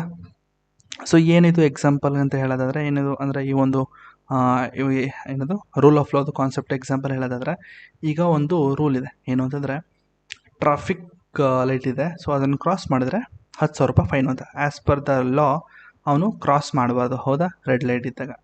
ಸೊ ಅಲ್ಲೇನಾಗುತ್ತೆ, ಅವನು ಗ್ರೀನ್ ಲೈಟ್ ಬರೋಕ್ಕಿಂತ ಮುಂಚೆನೇ ರೆಡ್ ಲೈಟ್ ಬಂದ ತಕ್ಷಣ ಅವನು ಪಾಸ್ ಮಾಡಿಬಿಡ್ತಾನೆ. ಸೊ ಅವಾಗೇನಾಗುತ್ತೆ, ಅವನು ಲಾ ಬ್ರೇಕ್ ಮಾಡ್ದಂಗೆ ಆಯಿತು, ಹೌದಾ? ಸೊ ಹಾಗಾಗಿ ಅವಾಗ ಅವನಿಗೆ ಪನಿಷ್ಮೆಂಟ್ನ ಕೊಡ್ಬೋದು. ಅದು ಕೂಡ ನಿಮಗೆ ಬರುತ್ತೆ ಮುಂದೆ ನಿಮ್ಮ ಆರ್ಟಿಕಲ್ 20 ಕ್ಲಾಸ್ 1, ಕ್ಲಾಸ್ 2, ಕ್ಲಾಸ್ 3 ಅವೆಲ್ಲ ಬರುತ್ತೆ ನಿಮಗೆ. ಡಬಲ್ ಜಪಾಟಿ ಅದೇನೇನೋ ಇದೆ, ಅದೆಲ್ಲ ಚೆನ್ನಾಗಿದೆ. ಅದು ಫಂಡಮೆಂಟಲ್ ರೈಟ್ಸ್ ಬಂದಾಗ ತಲೆ ಕೆಡಿಸ್ಕೋಬೇಡಿ, ಬರುತ್ತೆ. Next India follows the rule of law through return constitution, independent judiciary ಮತ್ತು ಫಾರಿನ್ ಫಂಡಮೆಂಟಲ್ ರೈಟ್ಸು. ಸೊ ಈ ಒಂದು ರೂಲ್ ಆಫ್ ಲಾ ಅಂತಂದರೆ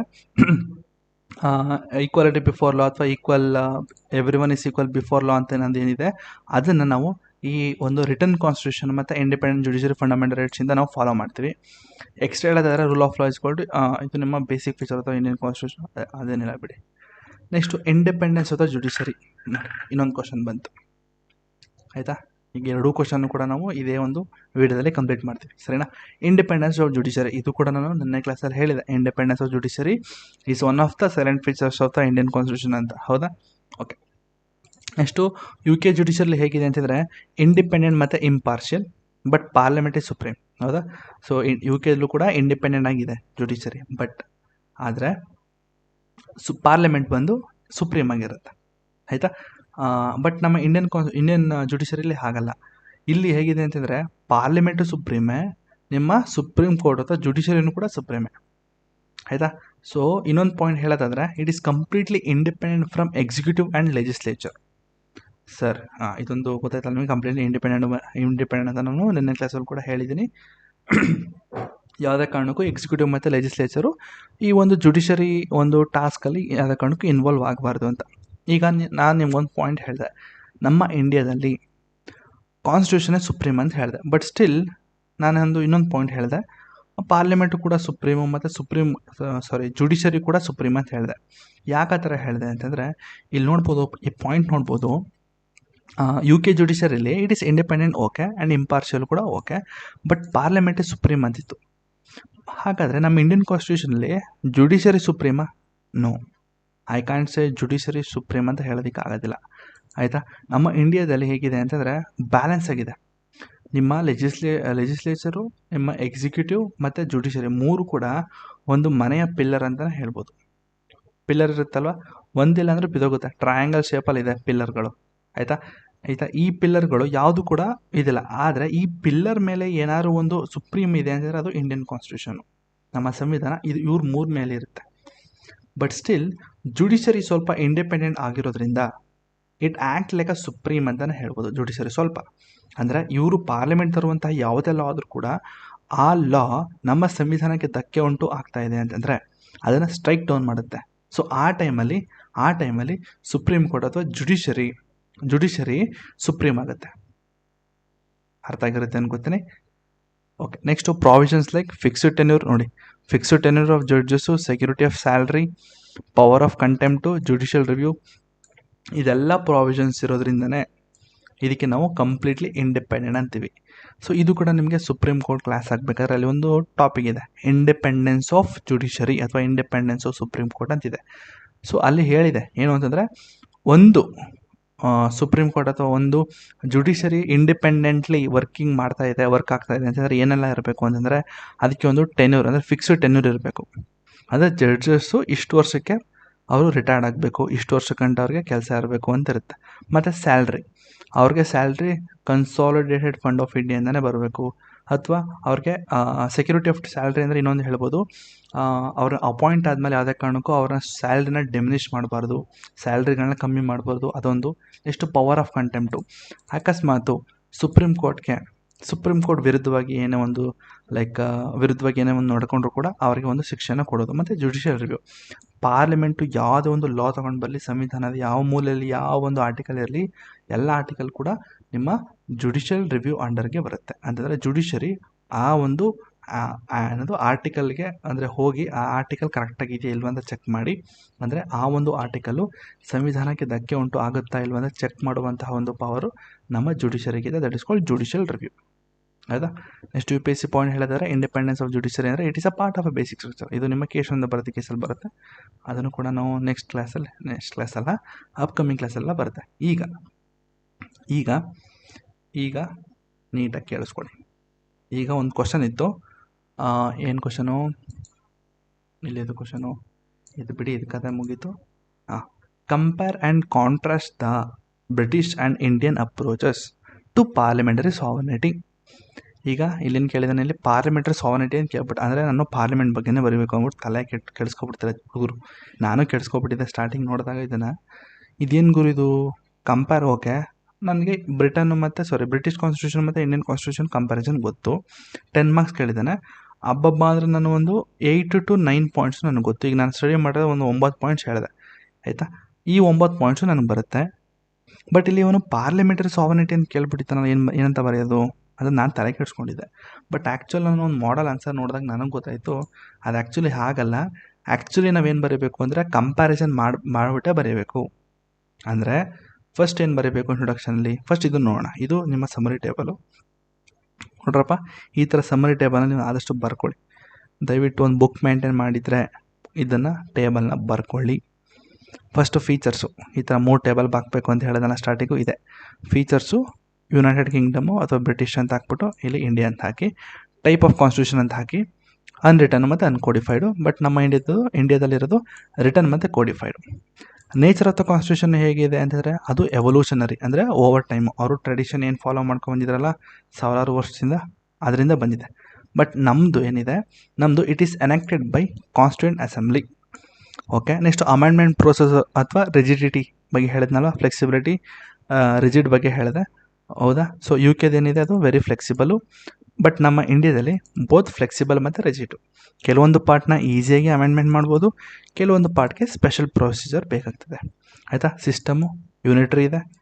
ನೆಕ್ಸ್ಟು ಇಂಡಿಯಾದಲ್ಲಿ ಫೆಡ್ರಲ್ ವಿತ್ ಯೂನಿಟ್ರಿ ಫೀಚರ್ಸು ಅಥವಾ ಕ್ವಾಸಿ ಫೆಡ್ರಲ್ ಅಂತಲೂ ಹೇಳ್ಬೋದು, ಹೌದಾ. ನೆಕ್ಸ್ಟು ಪಾರ್ಲಿಮೆಂಟ್ರಿ ಫಾರ್ಮ್ ಹೇಳಿದರೆ ಯು ಕೆಲ್ಲೂ ಕೂಡ ಇದೆ, ಅಂದರೆ ಇಂಡಿಯಾದಲ್ಲೂ ಕೂಡ ಇದೆ, ಹೌದಾ. ಪಾರ್ಲಿಮೆಂಟ್ರಿ ಫಾರ್ಮ್ ಅಂತಂದರೆ ಲೈಕ್ ಲೋಕಸಭಾ ರಾಜ್ಯಸಭಾ ಅಂತ ಒಂದು ಇದೆಯಲ್ಲ, ಆ ಒಂದು ಫಾರ್ಮು ಅಲ್ಲೂ ಕೂಡ ಇದೆ, ನಮ್ಮಲ್ಲೂ ಕೂಡ ಇದೆ. ನೆಕ್ಸ್ಟು ಸಾವರ್ನಿಟಿ ಬಗ್ಗೆ ಹೇಳೋದಾದರೆ ಅಲ್ಲಿ ಪಾರ್ಲಿಮೆಂಟು ಸುಪ್ರೀಮು, ಬಟ್ ನಮ್ಮ ಇಂಡಿಯಾದಲ್ಲಿ ಕಾನ್ಸ್ಟಿಟ್ಯೂಷನ್ ಸುಪ್ರೀಮ್ ಆಗಿರುತ್ತೆ, ಆಯಿತಾ. ನೆಕ್ಸ್ಟು ಜುಡಿಷಿಯಲ್ ರಿವ್ಯೂ ಬಗ್ಗೆ ಹೇಳಿದರೆ ಇಟ್ ಈಸ್ ನಾಟ್ ಅಲೌಡ್, ಇಲ್ಲಿ ಅಲೌಡ್. ಅಂದರೆ ಯು ಕೆ ಮಾಡುವಂತಹ ಯಾವುದೇ ಒಂದು ಆರ್ಟಿಕಲ್ಸು, ಯಾವುದೇ ಒಂದು ಲಾನ ಅದು ಸ್ಟ್ರೈಕ್ ಡೌನ್ ಮಾಡೋದಕ್ಕೆ ಆಗೋದಿಲ್ಲ, ಅಷ್ಟೇ, ಇನ್ನೇನಿಲ್ಲ. Next rule of convention. Next it is very important though limited. ಅಂತಂದರೆ ರೂಲ್ ಆಫ್ ಕನ್ವೆನ್ಷನ್ಸ್ ಅಂತಂದರೆ ಅವರು ಟ್ರೆಡಿಷನ್ ಫಾಲೋ ಮಾಡ್ಕೊಂಡ್ಬಂದಿರ್ತಾರಲ್ಲ, ಆ ಟ್ರೆಡಿಷನ್ನೇ ಇಲ್ಲೂ ಕೂಡ ತುಂಬ ಇಂಪಾರ್ಟೆಂಟ್ ಆಗಿರುತ್ತೆ. ಬಟ್ ನಮ್ಮ ಇಂಡಿಯಾದಲ್ಲೂ ಕೂಡ ಇಂಪಾರ್ಟೆಂಟ್ ಆಗಿರುತ್ತೆ, ಬಟ್ ಲಿಮಿಟೆಡು, ಆಯಿತಾ. ನೆಕ್ಸ್ಟ್ ರೂಲ್ ಆಫ್ ಲಾ ಹೇಳಿದ್ರೆ AV ಡೈಸಿ ಅವ್ರು ತೊಗೊಂಬಂದಿದ್ದು, ಹೌದಾ. ರೂಲ್ ಆಫ್ ಲಾ ಇದೆ, ಅಲ್ಲಿ ಡೈಸಿ ಅವ್ರ ಕಾನ್ಸೆಪ್ಟು. ನಮ್ಮಲ್ಲೂ ಕೂಡ ರೂಲ್ ಆಫ್ ಲಾ ಇದೆ, ಬಟ್ ಕಾನ್ಸ್ಟಿಟ್ಯೂಷನಲ್ ಪ್ರಿನ್ಸಿಪಲ್ಸು ಅದನ್ನು ಕೂಡ ನಾನು ಮುಂದಿನ ಕ್ಲಾಸಲ್ಲಿ ಕವರ್ ಆಗೋದೆ, ತಲೆ ಕೆಡಿಸ್ಕೊಬೇಡಿ, ಜಸ್ಟ್ ತಿಳ್ಕೊಳ್ಳಿ ಅಷ್ಟೇ. ನೆಕ್ಸ್ಟ್ ಇಂಡಿಪೆಂಡೆನ್ಸ್ ಜುಡಿಷರಿ ಇದೆಯಾ, ಹೌದು ಇದೆ. ಯು ಕೆಲ್ಲೂ ಕೂಡ ಇದೆ, ನಮ್ಮ ಇಂಡಿಯಾದಲ್ಲೂ ಕೂಡ ಇದೆ. ಬಟ್ ನಮ್ಮ ಇಂಡಿಯಾದಲ್ಲಿ ಕಾನ್ಸ್ಟಿಟ್ಯೂಷನಲಿ ಪ್ರೊಟೆಕ್ಟೆಡು, ಅಂದರೆ ಕಂಪ್ಲೀಟಾಗಿ ನಿಮಗೆ ಜುಡಿಷಿಯಲ್ ರಿವ್ಯೂ ಚಾಪ್ಟರ್ ಮಾಡಿದಾಗ ನಿಮಗೆ ಕಾನ್ಸ್ಟಿಟ್ಯೂಷನಲಿ ಪ್ರೊಟೆಕ್ಟೆಡ್ ಅಂತ ಏನಿದೆ ಅವ್ರನ್ನ ನೀಟಾಗಿ ನಿಮ್ಗೆ ಅರ್ಥ ಆಗುತ್ತೆ. ಜಸ್ಟ್ ಇಲ್ಲಿ ತಿಳ್ಕೊಂಡಿರಿ ಸಾಕು, ಆಯಿತಾ. ಈಗ ಇಷ್ಟೆಲ್ಲ ಓದಿರಲ್ಲ, ಈಗ ಮೈನ್ಸ್ ಕ್ವಶನ್ ಕೂಡ ನೋಡಿದ್ರೆ ನಿಮ್ಗೆ ಏನು ಅನಿಸ್ತು ಹೇಳಿ? ಈಸಿ ಅನಿಸ್ತಾ ಇದೆಯಾ ಈ ಕ್ವಶನು? ಈಸಿನೇ ಇದೆ ಗುರು, ಇನ್ನೇನು ಇಲ್ಲ. ನೋಡಿ ಇನ್ನೊಂದ್ಸತಿ ಕ್ವಶನ್ ನೋಡಿ. Compare and contrast the British and Indian approaches to parliamentary sovereignty. ಈಗ ನಾನು ನನ್ನ ಆನ್ಸರ್ನ ತೋರಿಸಲ್ಲ, ಜಸ್ಟ್ ನಿಮಗೆ ವಾಜಿರಾಮ್ ಅವರ ಒಂದು ಮಾಡಲ್ ಆನ್ಸರ್ ತೋರಿಸ್ತೀನಿ, ಆಯಿತಾ. ಇದು ವಾಜಿರಾಮ್ ವೆಬ್ಸೈಟ್ದು ಇದು ಒಂದು ಏನಿದು ಮಾಡಲ್ ಆನ್ಸರ್ ಅಂತಲೇ ಹೇಳ್ಬೋದು. ಈಗ ಇಲ್ಲಿ ಕ್ವಶನ್ ನೋಡ್ಬೋದು ನೀವು, ಇಲ್ಲಿ compare and contrast the British and Indian approaches in parliamentary sovereignty. ಈಗ ಪಾರ್ಲಿಮೆಂಟರಿ ಸಾವರ್ನಿಟಿ ಅಂತ ತಕ್ಷಣ ನಾನೇನು ಅಂದ್ಕೊಂಡೆ, ಕಂಪ್ಲೀಟ್ ಈಗ ಪಾರ್ಲಿಮೆಂಟ್ ಬಗ್ಗೆನೇ ಬರೀಬೇಕು ಅಂತ ನಾನು ಅಂದ್ಕೊಂಡಿದ್ದೆ. ಬಟ್ ಅಲ್ಲಿ ಈಗ ನಮಗೆ ಪಾರ್ಲಿಮೆಂಟರಿ ಸಾವರ್ನಿಟಿ ಬಗ್ಗೆ ನಾವು ನೋಡಿದ್ವಲ್ಲಪ್ಪ. ಈಗ ನೋಡಿ, ಪಾರ್ಲಿಮೆಂಟರಿ ಸಾವರ್ನಿಟಿ ಕೇಳಿದ್ರಲ್ಲಿ ಪಾರ್ಲಿಮೆಂಟು ಸಾವರಿನು, ಬಟ್ ನಮ್ಮ ಇಂಡಿಯಾದಲ್ಲಿ ಕಾನ್ಸ್ಟಿಟ್ಯೂಷನ್ ಸಾವರಿನು, ಹೌದಾ. ನಮ್ಮ ಇಂಡಿಯಾ ಮತ್ತು ಯು ಕೆದಲ್ಲಿ ಎರಡೂ ಕೂಡ ಪಾರ್ಲಿಮೆಂಟರಿ ಫಾರ್ಮ್ ಇದೆ. ಅಂದರೆ ಈಗ 2 ಪಾಯಿಂಟ್ ಗೊತ್ತಾಯ್ತಲ್ವಪ್ಪ ನಿಮಗೆ, ಈ 2 ಪಾಯಿಂಟ್ ಗೊತ್ತಾಯಿತು. ಈಗ ಈ 2 ಪಾಯಿಂಟ್ನ ಇಲ್ಲಿ ಇಂಟ್ರೊಡಕ್ಷನ್ ಆಗಿ ಹಾಕಿದ್ದಾರೆ ನೋಡಿ. Parliamentary sovereignty is a principle of U K constitution, ಹೌದಾ. ಪಾರ್ಲಿಮೆಂಟರಿ ಸಾವರಿನ್ ಅನ್ನೋದು ಯು ಕೆದಲ್ಲಿದೆ, ಹೌದಾ. ಇಲ್ಲಿ ನೋಡ್ರಪ್ಪ, ಆನ್ಸರ್ ನೀವು ಬರಿತಾ ಇದ್ದೀರಾ ಅಥವಾ ಕಲಿತಾ ಇದ್ದೀರಾ ಅಂತ ನಾನು ಹೇಳ್ತಾ ಇದ್ದೀನಿ ಅಂತಂದರೆ, ನೀವು ಇಂಟ್ರೊಡಕ್ಷನ್ ಹೀಗೆ ಬರೀಬೇಕು ಅಥವಾ ಕಂಕ್ಲೂಷನ್ ಹೀಗೆ ಬರೀಬೇಕು ಅಂತ ನಾನು ಎಲ್ಲೂ ಹೇಳಲ್ಲ. ಜಸ್ಟ್ ನೀವು ಬಾಡಿ ಏನು ಬರೆದಿದ್ದಾರೆ ಅದನ್ನು ಬರೋದಕ್ಕೆ ಕಲ್ತ್ಕೊಳ್ಳಿ, ಆಮೇಲೆ ನಿಮಗೆ ಬರುತ್ತೆ, ಆಯಿತಾ. ಇಂಟ್ರೊಡಕ್ಷನು ಮತ್ತು ಕಂಕ್ಲೂಷನು ಆಯಿತಾ. ಈಗ ಫಸ್ಟ್ ಟೈಮ್ ನೀವೇನಾದ್ರು ಕಲಿತಾ ಇದ್ದೀರಾ ಅಥವಾ ಈಗ ಕಲಿತಾ ಇದ್ದೀರಾ ಅಂದ ತಕ್ಷಣ ನೀವು ನನಗೆ ನನಗೆ ಇಂಟ್ರೊಡಕ್ಷನ್ ಬರೆಯೋದಕ್ಕೆ ಗೊತ್ತಾಗ್ತಾ ಇಲ್ಲ, ಕಂಕ್ಲೂಷನ್ ಹೇಗೆ ಬರೀಬೇಕು, ಕಾಂಟೆಕ್ಸ್ಟ್ ಹೇಗೆ ಬರೀಬೇಕು, ಕರೆಂಟ್ ಅಫೇರ್ಸ್ ಹೇಗೆ ನಿಂಗೆ ಮಾಡಬೇಕು ಅಂದ್ಬಿಟ್ಟು ತಲೆ ಕೆಡಿಸ್ಕೊಂಡು ಹುಚ್ಚರಾಗಬೇಡಿ. ಜಸ್ಟು ಬಾಡಿ ಹೇಗೆ ಬರೀಬೇಕು ಅಂತ ತಿಳ್ಕೊಳ್ಳಿ ಸಾಕು. ಜೊತೆಗೆ ನೀವೇನು ಓದಿದ್ದೀರಾ, ಈ ಒಂದು ಮಾಡಲ್ ಆನ್ಸರ್ ಹೇಗಿದೆ ಕಂಪ್ಯಾರಿಸನ್ ಮಾಡ್ಕೊಳ್ಳಿ ಸಾಕು. ಈಗೇನು ವಾಜಿರಾಮನ್ ಕೊಟ್ಟಿದ್ದಾನೆ ಇದು ಕಂಪ್ಲೀಟ್ ಆನ್ಸರ್ ಇದೇ ಅಲ್ಲ, ನಿಜವಾದ ಆನ್ಸರ್ ಇದಲ್ಲ. ಇದು ಯಾರೋ ಒಂದು ಅಪ್ರೋಚ್ ಇದಾಗಿರ್ಬೋದು, ನಿಮ್ಮ ಅಪ್ರೋಚೇ ಬೇರೆದಾಗಿರ್ಬೋದು. ಹೌದಾ, ಅದನ್ನು ತಲೆಯಲ್ಲಿ ಇಟ್ಕೊಳ್ಳಿ ಸಾಕು. Next parliamentary sovereignty is a principle of UK. ಅಂದರೆ ಜಸ್ಟ್ ಪಾರ್ಲಿಮೆಂಟ್ರಿ ಸಾವರಿನು UK-ದಲ್ಲಿದೆ. ಹೌದಾ, ಹೌದು. It states that supreme law making authority in the country is the parliament. ಹೌದಾ, ಸುಪ್ರೀಂ ಲಾ ಮೇಕಿಂಗ್ ಅಥಾರಿಟಿ ಯಾವುದು ಅಂತಂದರೆ ಒಂದು ಕಂಟ್ರಿಲಿ ಯಾವುದು ಅಂತಂದರೆ ಪಾರ್ಲಿಮೆಂಟು. ಎಲ್ಲಿ? UK-ದಲ್ಲಿ. which can make or unmake law without interference with institution or authority or judiciary. Though India and Britain follow parliamentary form of democracy but have certain difference over approaches in terms of parliamentary sovereignty. ಇಲ್ಲೇನು ಕೇಳಿದ್ದೇನೆ ಅಂತಂದರೆ, ನಾನು ಇದೇ point ಇಲ್ಲಿ ಹಾಕಿರೋದು ನೋಡಪ್ಪ. India ಮತ್ತು UK ಕೂಡ ಎರಡೂ ಕೂಡ ಪಾರ್ಲಿಮೆಂಟರಿ ಫಾರ್ಮ್ ಆಫ್ ಗವರ್ನಮೆಂಟ್ನ ಮೇಂಟೈನ್ ಮಾಡ್ತಾರೆ. ಆದರೂ ಕೂಡ ಕೆಲವೊಂದಷ್ಟು ಬೇರೆ ಬೇರೆದು ಏನೋ ಇದೆ ಅಂತಲೂ ಹಾಕಿದ್ದಾನೆ. ಹೌದಾ, ಇದು ಇಂಟ್ರೊಡಕ್ಷನು ಕೊಟ್ಟಿರೋದು. ಆಯಿತಾ, ಜಾಸ್ತಿ ಇಂಟ್ರೊಡಕ್ಷನ್ ಬಗ್ಗೆ ಹೋಗೋದು ಬೇಡ. ನಾನು ಆಗಲೇ ಇಂಟ್ರೊಡಕ್ಷನ್ನು ನಾನು ಡೀಟೇಲಾಗಿ ಕಂಪ್ಯಾರಿಸನ್ಲ್ಲ ಹೇಳ್ಬಿಟ್ಟಿದ್ದೀನಿ ನಿಮ್ಗಾಗಲೇ. ಆಯಿತಾ, ಈಗ ನೋಡಿ ಇಲ್ಲೇನು ಕೊಟ್ಟಿದ್ದಾನೆ, ಇಲ್ಲಿ ಕಾನ್ಸ್ಟಿಟ್ಯೂಷನ್ ಫ್ರೇಮ್ವರ್ಕನ್ನು ಕೊಟ್ಟಿದ್ದಾನೆ. ಆಯಿತಾ, ಅಮೆಂಡ್ಮೆಂಟ್ ಪ್ರೊಸೆಸ್ ಕೇಳಿದ್ದಾನೆ, ಸಪ್ರೇಷನ್ಸ್ ಆಫ್ ಪವರ್ ಬಗ್ಗೆ ಕೇಳಿದ್ದಾನೆ. Okay, next federal versus unitary ಬಗ್ಗೆ ಕೇಳಿದ್ದಾನೆ, ಜುಡಿಷಿಯಲ್ ರಿವ್ಯೂ ಬಗ್ಗೆ ಬರೆದಿದ್ದಾನೆ ಇಲ್ಲಿ. ನೆಕ್ಸ್ಟ್ ಬೇಸಿಕ್ ಸ್ಟ್ರಕ್ಚರ್ ಡಾಕ್ಟ್ರಿನ್ ಬಗ್ಗೆ ಹೇಳಿದ್ದಾನೆ. ಈಗ ನನ್ನ ಆನ್ಸರ್ ನೋಡಿ, ನಂದು ಅಂದರೆ ಸಮರಿ ಟೇಬಲ್ ನೋಡಿ. ನೋಡ್ರಪ್ಪ, ಸಮರಿ ಟೇಬಲ್ ನೋಡಿ. ಯಾರು ಟೈಪ್ ಆಫ್ ಕಾನ್ಸ್ಟಿಟ್ಯೂಷನ್ ಬಗ್ಗೆ ಹೇಳಿದೆ. ಆಯಿತಾ, ಅಮೆಂಡ್ಮೆಂಟ್ ಪ್ರೊಸೆಸ್ ಬಗ್ಗೆನೂ ಇಲ್ಲಿ ಹಾಕಿದ್ದೀನಿ.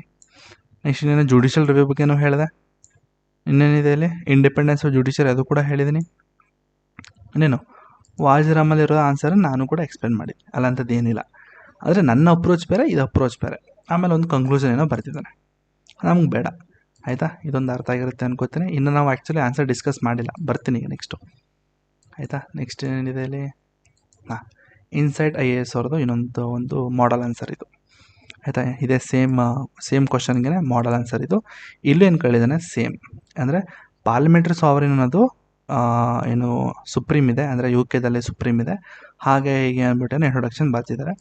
ನೆಕ್ಸ್ಟ್ ಇಲ್ಲಿ ಕಂಪ್ಯಾರಿಸನ್ ಹಾಕ್ಬಿಟ್ಟಿದ್ದಾರೆ ಡೈರೆಕ್ಟಾಗಿ. ಏನು ಅಂತಂದರೆ ಏನಂತ ಹಾಕಿದ್ದಾರೆ ಇಲ್ಲಿ, ಇಲ್ಲಿಂದ ಶುರು ಆಗುತ್ತೆ. ಕಾನ್ಸ್ಟಿಟ್ಯೂಷನ್ನು ಹೇಗಿದೆ, ನಮ್ಮಲ್ಲಿ ರಿಟರ್ನ್ ಕಾನ್ಸ್ಟಿಟ್ಯೂಷನ್ ಇದೆ, ಬಟ್ ಅಲ್ಲಿ ಅನ್ರಿಟರ್ನ್ ಕಾನ್ಸ್ಟಿಟ್ಯೂಷನ್ ಇದೆ. Okay, authority of parliament. Next ಏನಿದೆ ಇಲ್ಲಿ, ಇನ್ನೇನು ಕೊಟ್ಟಿದ್ದಾನೆ ಇಲ್ಲಿ, ಕ್ಯಾನ್ ಆಲ್ಟರು, ಕೆನಾಟ್ ಆಲ್ಟರು, ಅದು ಎಲ್ಲ ಬಿಡಿ. Next nature of polity, federal system ಇದೆ ನಮ್ಮಲ್ಲಿ, ಅಂದರೆ ಕ್ವಾಸಿ ಫೆಡರಲ್ ಇದೆ, ಅಲ್ಲಿ ಯೂನಿಟ್ರಿ ಸಿಸ್ಟಮ್ ಅಂತಿದೆ. ಅಮೆಂಡ್ಮೆಂಟ್ ಪವರು ನೋಡಿ, ಅದೇ ಸೇಮ್ ನನ್ನ ಈ ಟೇಬಲ್ ಇದೆಯಲ್ಲ, ಇಲ್ಲಿದು ನೋಡಿ, ಈ ಟೇಬಲ್ ಇದೆಯಲ್ಲ, ಈ ಟೇಬಲ್ನವರು ಮಾಡಲ್ ಆನ್ಸರು. ಸೊ ಈ ಟೇಬಲ್ ನಿಮ್ಗೆ ಎಷ್ಟು ಇಂಪಾರ್ಟೆಂಟ್ ಅಂದರೆ ತುಂಬ ಇಂಪಾರ್ಟೆಂಟ್ ಆಗ್ತದೆ, ದಯವಿಟ್ಟು ಬರ್ಕೊಳ್ಳಿ. ಈಗ ನನ್ನ ಆನ್ಸರ ನೋಡೋಣ. ನಾನೊಂದು ಆನ್ಸರ್ ಬರ್ತಿದ್ದೀನಿ, ಅಂದರೆ ಆ್ಯಕ್ಚುಲಿ ನನ್ನ ಆನ್ಸರ್ ಅಲ್ಲ, ಬೇರೆ ಬೇರೆ ಸೋರ್ಸಿಂದ ಕರೆಕ್ಟ್ ಮಾಡಿಕೊಂಡು ನನಗೆ ಒಂದಷ್ಟು ಬೇಕಾದಷ್ಟು ನಾನು ತಿದ್ದುಪಡಿ ಮಾಡ್ಕೊಂಡಿದ್ದೀನಿ, ಅಮೆಂಡ್ಮೆಂಟ್ಗಳು ಮಾಡಿದ್ದೀನಿ. ಸರಿನಾ? Compare and contrast the British and Indian approaches to parliamentary sovereignty. Okay, ನೋಡಿ ಇದೇ ಕ್ವಶನ್ದು ಇಮೇಜು ಕೂಡ ಹಾಕಿದ್ದೀನಿ ಇಲ್ಲಿ. ಓಕೆ, ಈಗ ಇಂಟ್ರೊಡಕ್ಷನ್ ಬಗ್ಗೆ ಬರೋಣ. ಸೊ ಇಂಟ್ರೊಡಕ್ಷನ್ ಏನು ಹಾಕಿದ್ದೀನಿ ಅಂದರೆ ಸೇಮ್ ವಾಜಿರಾಮಲ್ಲಿ ಹಾಕಿದ್ನಲ್ಲ, ಸೇಮ್ ಅದೇ ರೀತಿ ಸ್ವಲ್ಪ ಈಸಿಯಾಗಿ ಹಾಕಿದ್ದೀನಿ ನೋಡ್ರಪ್ಪ. ಪಾರ್ಲಿಮೆಂಟ್ರಿ ಸಾವರಿನ್ ಅಂತಂದರೆ ಏನು? It refers to the supremacy of parliament in legislative process. ನಾನು ಫಸ್ಟ್ ಏನಂತ ಹಾಕಿದ್ದೀನಿ ಅಂತಂದರೆ ಪಾರ್ಲಿಮೆಂಟ್ರಿ ಸಾವರ್ನಿಟಿ ಬಗ್ಗೆ ಏನು ಅಂದರೆ ಪಾರ್ಲಿಮೆಂಟ್ರಿ ಸಾವರ್ನಿಟಿ ಅಂತಂದರೆ ಏನು ಅಂತ ಹಾಕಿದ್ದೀನಿ. ಆಯಿತಾ, ಅದರ ಡೆಫಿನೇಷನ್ ಹಾಕಿದ್ದೀನಿ ಅಷ್ಟೇ. ಪಾರ್ಲಿಮೆಂಟ್ರಿ ಸಾವರ್ನಿಟಿ ಅಂತಂದರೆ it is a ಸುಪ್ರಿಮಸಿ of parliament in legislative process. Okay, while both the UK and India have a strong parliament system, the British model reflects the absolute sovereignty. ಹೌದಾ, ನಾನೊಂದು ಟೇಬಲ್ ಹೇಳಿದೆ ಅಲ್ವಾ, ಎಲ್ಲಿದು? ಹಾಂ, ಇದೇ table ನೋಡಿ. ಇದೇ ಟೇಬಲ್ಲಿ ನೋಡಪ್ಪ, ಪಾರ್ಲಿಮೆಂಟ್ರಿ ಫಾರ್ಮ್ ಏನಿದೆ ಇಟ್ ಇಸ್ ಬೋತ್ SS ಅಂತ ಹಾಕಿದ್ದೀನಿ. ಅಂತಂದರೆ ಎರಡೂ ಕಂಟ್ರಿಗಳು ಕೂಡ ಸೇಮ್ ಪಾರ್ಲಿಮೆಂಟ್ರಿ ಫಾರ್ಮ್ ಸಿಸ್ಟಮ್ನೇ ಫಾಲೋ ಮಾಡುತ್ತೆ ಅಂತ ಹೇಳಿದೆ. ಹೌದಾ, ಅದನ್ನೇ ಇಂಟ್ರೊಡಕ್ಷನಲ್ಲಿ ಹಾಕಿದ್ದೀನಿ. ಏನು ಅಂತಂದರೆ while both the UK and India have A strong parliament, ಅಂದರೆ ಸ್ಟ್ರಾಂಗ್ ಬಿಡಿ, ಎರಡೂ ಕಂಟ್ರಿಗಳು ಪಾರ್ಲಿಮೆಂಟರಿ ಸಿಸ್ಟಮ್ನ ಫಾಲೋ ಮಾಡುತ್ತೆ. ಆದರೆ ದ ಬ್ರಿಟಿಷ್ ಮಾಡೆಲ್ ಏನಿದೆ ಅದು ಆಬ್ಸಲ್ಯೂಟ್ ಸಾವರ್ನಿಟಿ, ಅಂತಂದರೆ ಬ್ರಿಟಿಷಲ್ಲಿ ಪಾರ್ಲಿಮೆಂಟು ಜಾಸ್ತಿ ಸಾವರ್ನಿಟಿ ಇದೆ. Whereas India's parliamentary sovereignty is limited by the constitution. ನೋಡಿ ಇಂಟ್ರೊಡಕ್ಷನ್ ಎಷ್ಟು ಈಸಿ ಇದೆ, ಎಷ್ಟು ಸಿಂಪಲಾಗಿ ಹಾಕಿದ್ದೀನಿ. ಇದು ನನ್ನ ಅಪ್ರೋಚು. ಅಥವಾ ಮತ್ತು ಜೊತೆಗೆ ಬೇರೆ ಬೇರೆ ವೆಬ್ಸೈಟ್ ಅಪ್ರೋಚ್ ಅಂತಲೇ ಹೇಳ್ಬೋದು. ಜಸ್ಟ್ ನಾನು ಸ್ವಲ್ಪ ಇಂಟ್ರೊಡಕ್ಷನ್ ಈಸಿ ಆಗಲಿ ಅಂತ ಹಾಕಿದ್ದೀನಿ. ಫಸ್ಟು ನಾನೇನಂತ ಹೇಳ್ತೀನಿ ಅಂತಂದರೆ, ಪಾರ್ಲಿಮೆಂಟ್ರಿ ಸಾವರ್ನಿಟಿ ಅಂತಂದರೆ ಏನೊಂದು ಬರದೆ, ಮತ್ತು ಇಂಡಿಯಾ ಮತ್ತು ಯು ಕೆದಲ್ಲಿ ಎರಡೂ ಕಡೆ ಪಾರ್ಲಿಮೆಂಟ್ರಿ ಸಿಸ್ಟಮ್ ಇದೆ. ಆದರೆ ಬ್ರಿಟಿಷ್ ಪಾರ್ಲಿಮೆಂಟಲ್ಲಿ ಸ್ವಲ್ಪ ಸಾವರ್ನಿಟಿ ಅಂದರೆ ಆಬ್ಸಲ್ಯೂಟ್ ಸಾವರ್ನಿಟಿ ಇದೆ. ಬಟ್ ನಮ್ಮ ಇಂಡಿಯನ್ ಕಾನ್ಸ್ಟಿಟ್ಯೂಷನಲ್ಲಿ ಈ ಪಾರ್ಲಿಮೆಂಟ್ರಿ ಸಾವರ್ನಿಟಿ ಏನಿದೆ ಸ್ವಲ್ಪ ಲಿಮಿಟೆಡ್ ಇದೆ ಅಂತ ಹಾಕಿದ್ದೀನಿ. ಇದು ಇಂಟ್ರೊಡಕ್ಷನು. ಆಯಿತಾ ನೋಡ್ರಪ್ಪ, ಇದು ಆನ್ಸರ್ ಏನಿದೆ, ಈ ಆನ್ಸರು ಕಂಪ್ಲೀಟ್ಲಿ ನಾನು ಇದೇ ಆನ್ಸರು ಇದನ್ನೇ ಓದಬೇಕು ಅಂತ ನಾನು ಎಲ್ಲೂ ಹೇಳಲ್ಲ. ಆಯಿತಾ, ನಿಮ್ಮ ಅಪ್ರೋಚು ಬೇರೆದಾಗಿರುತ್ತೆ.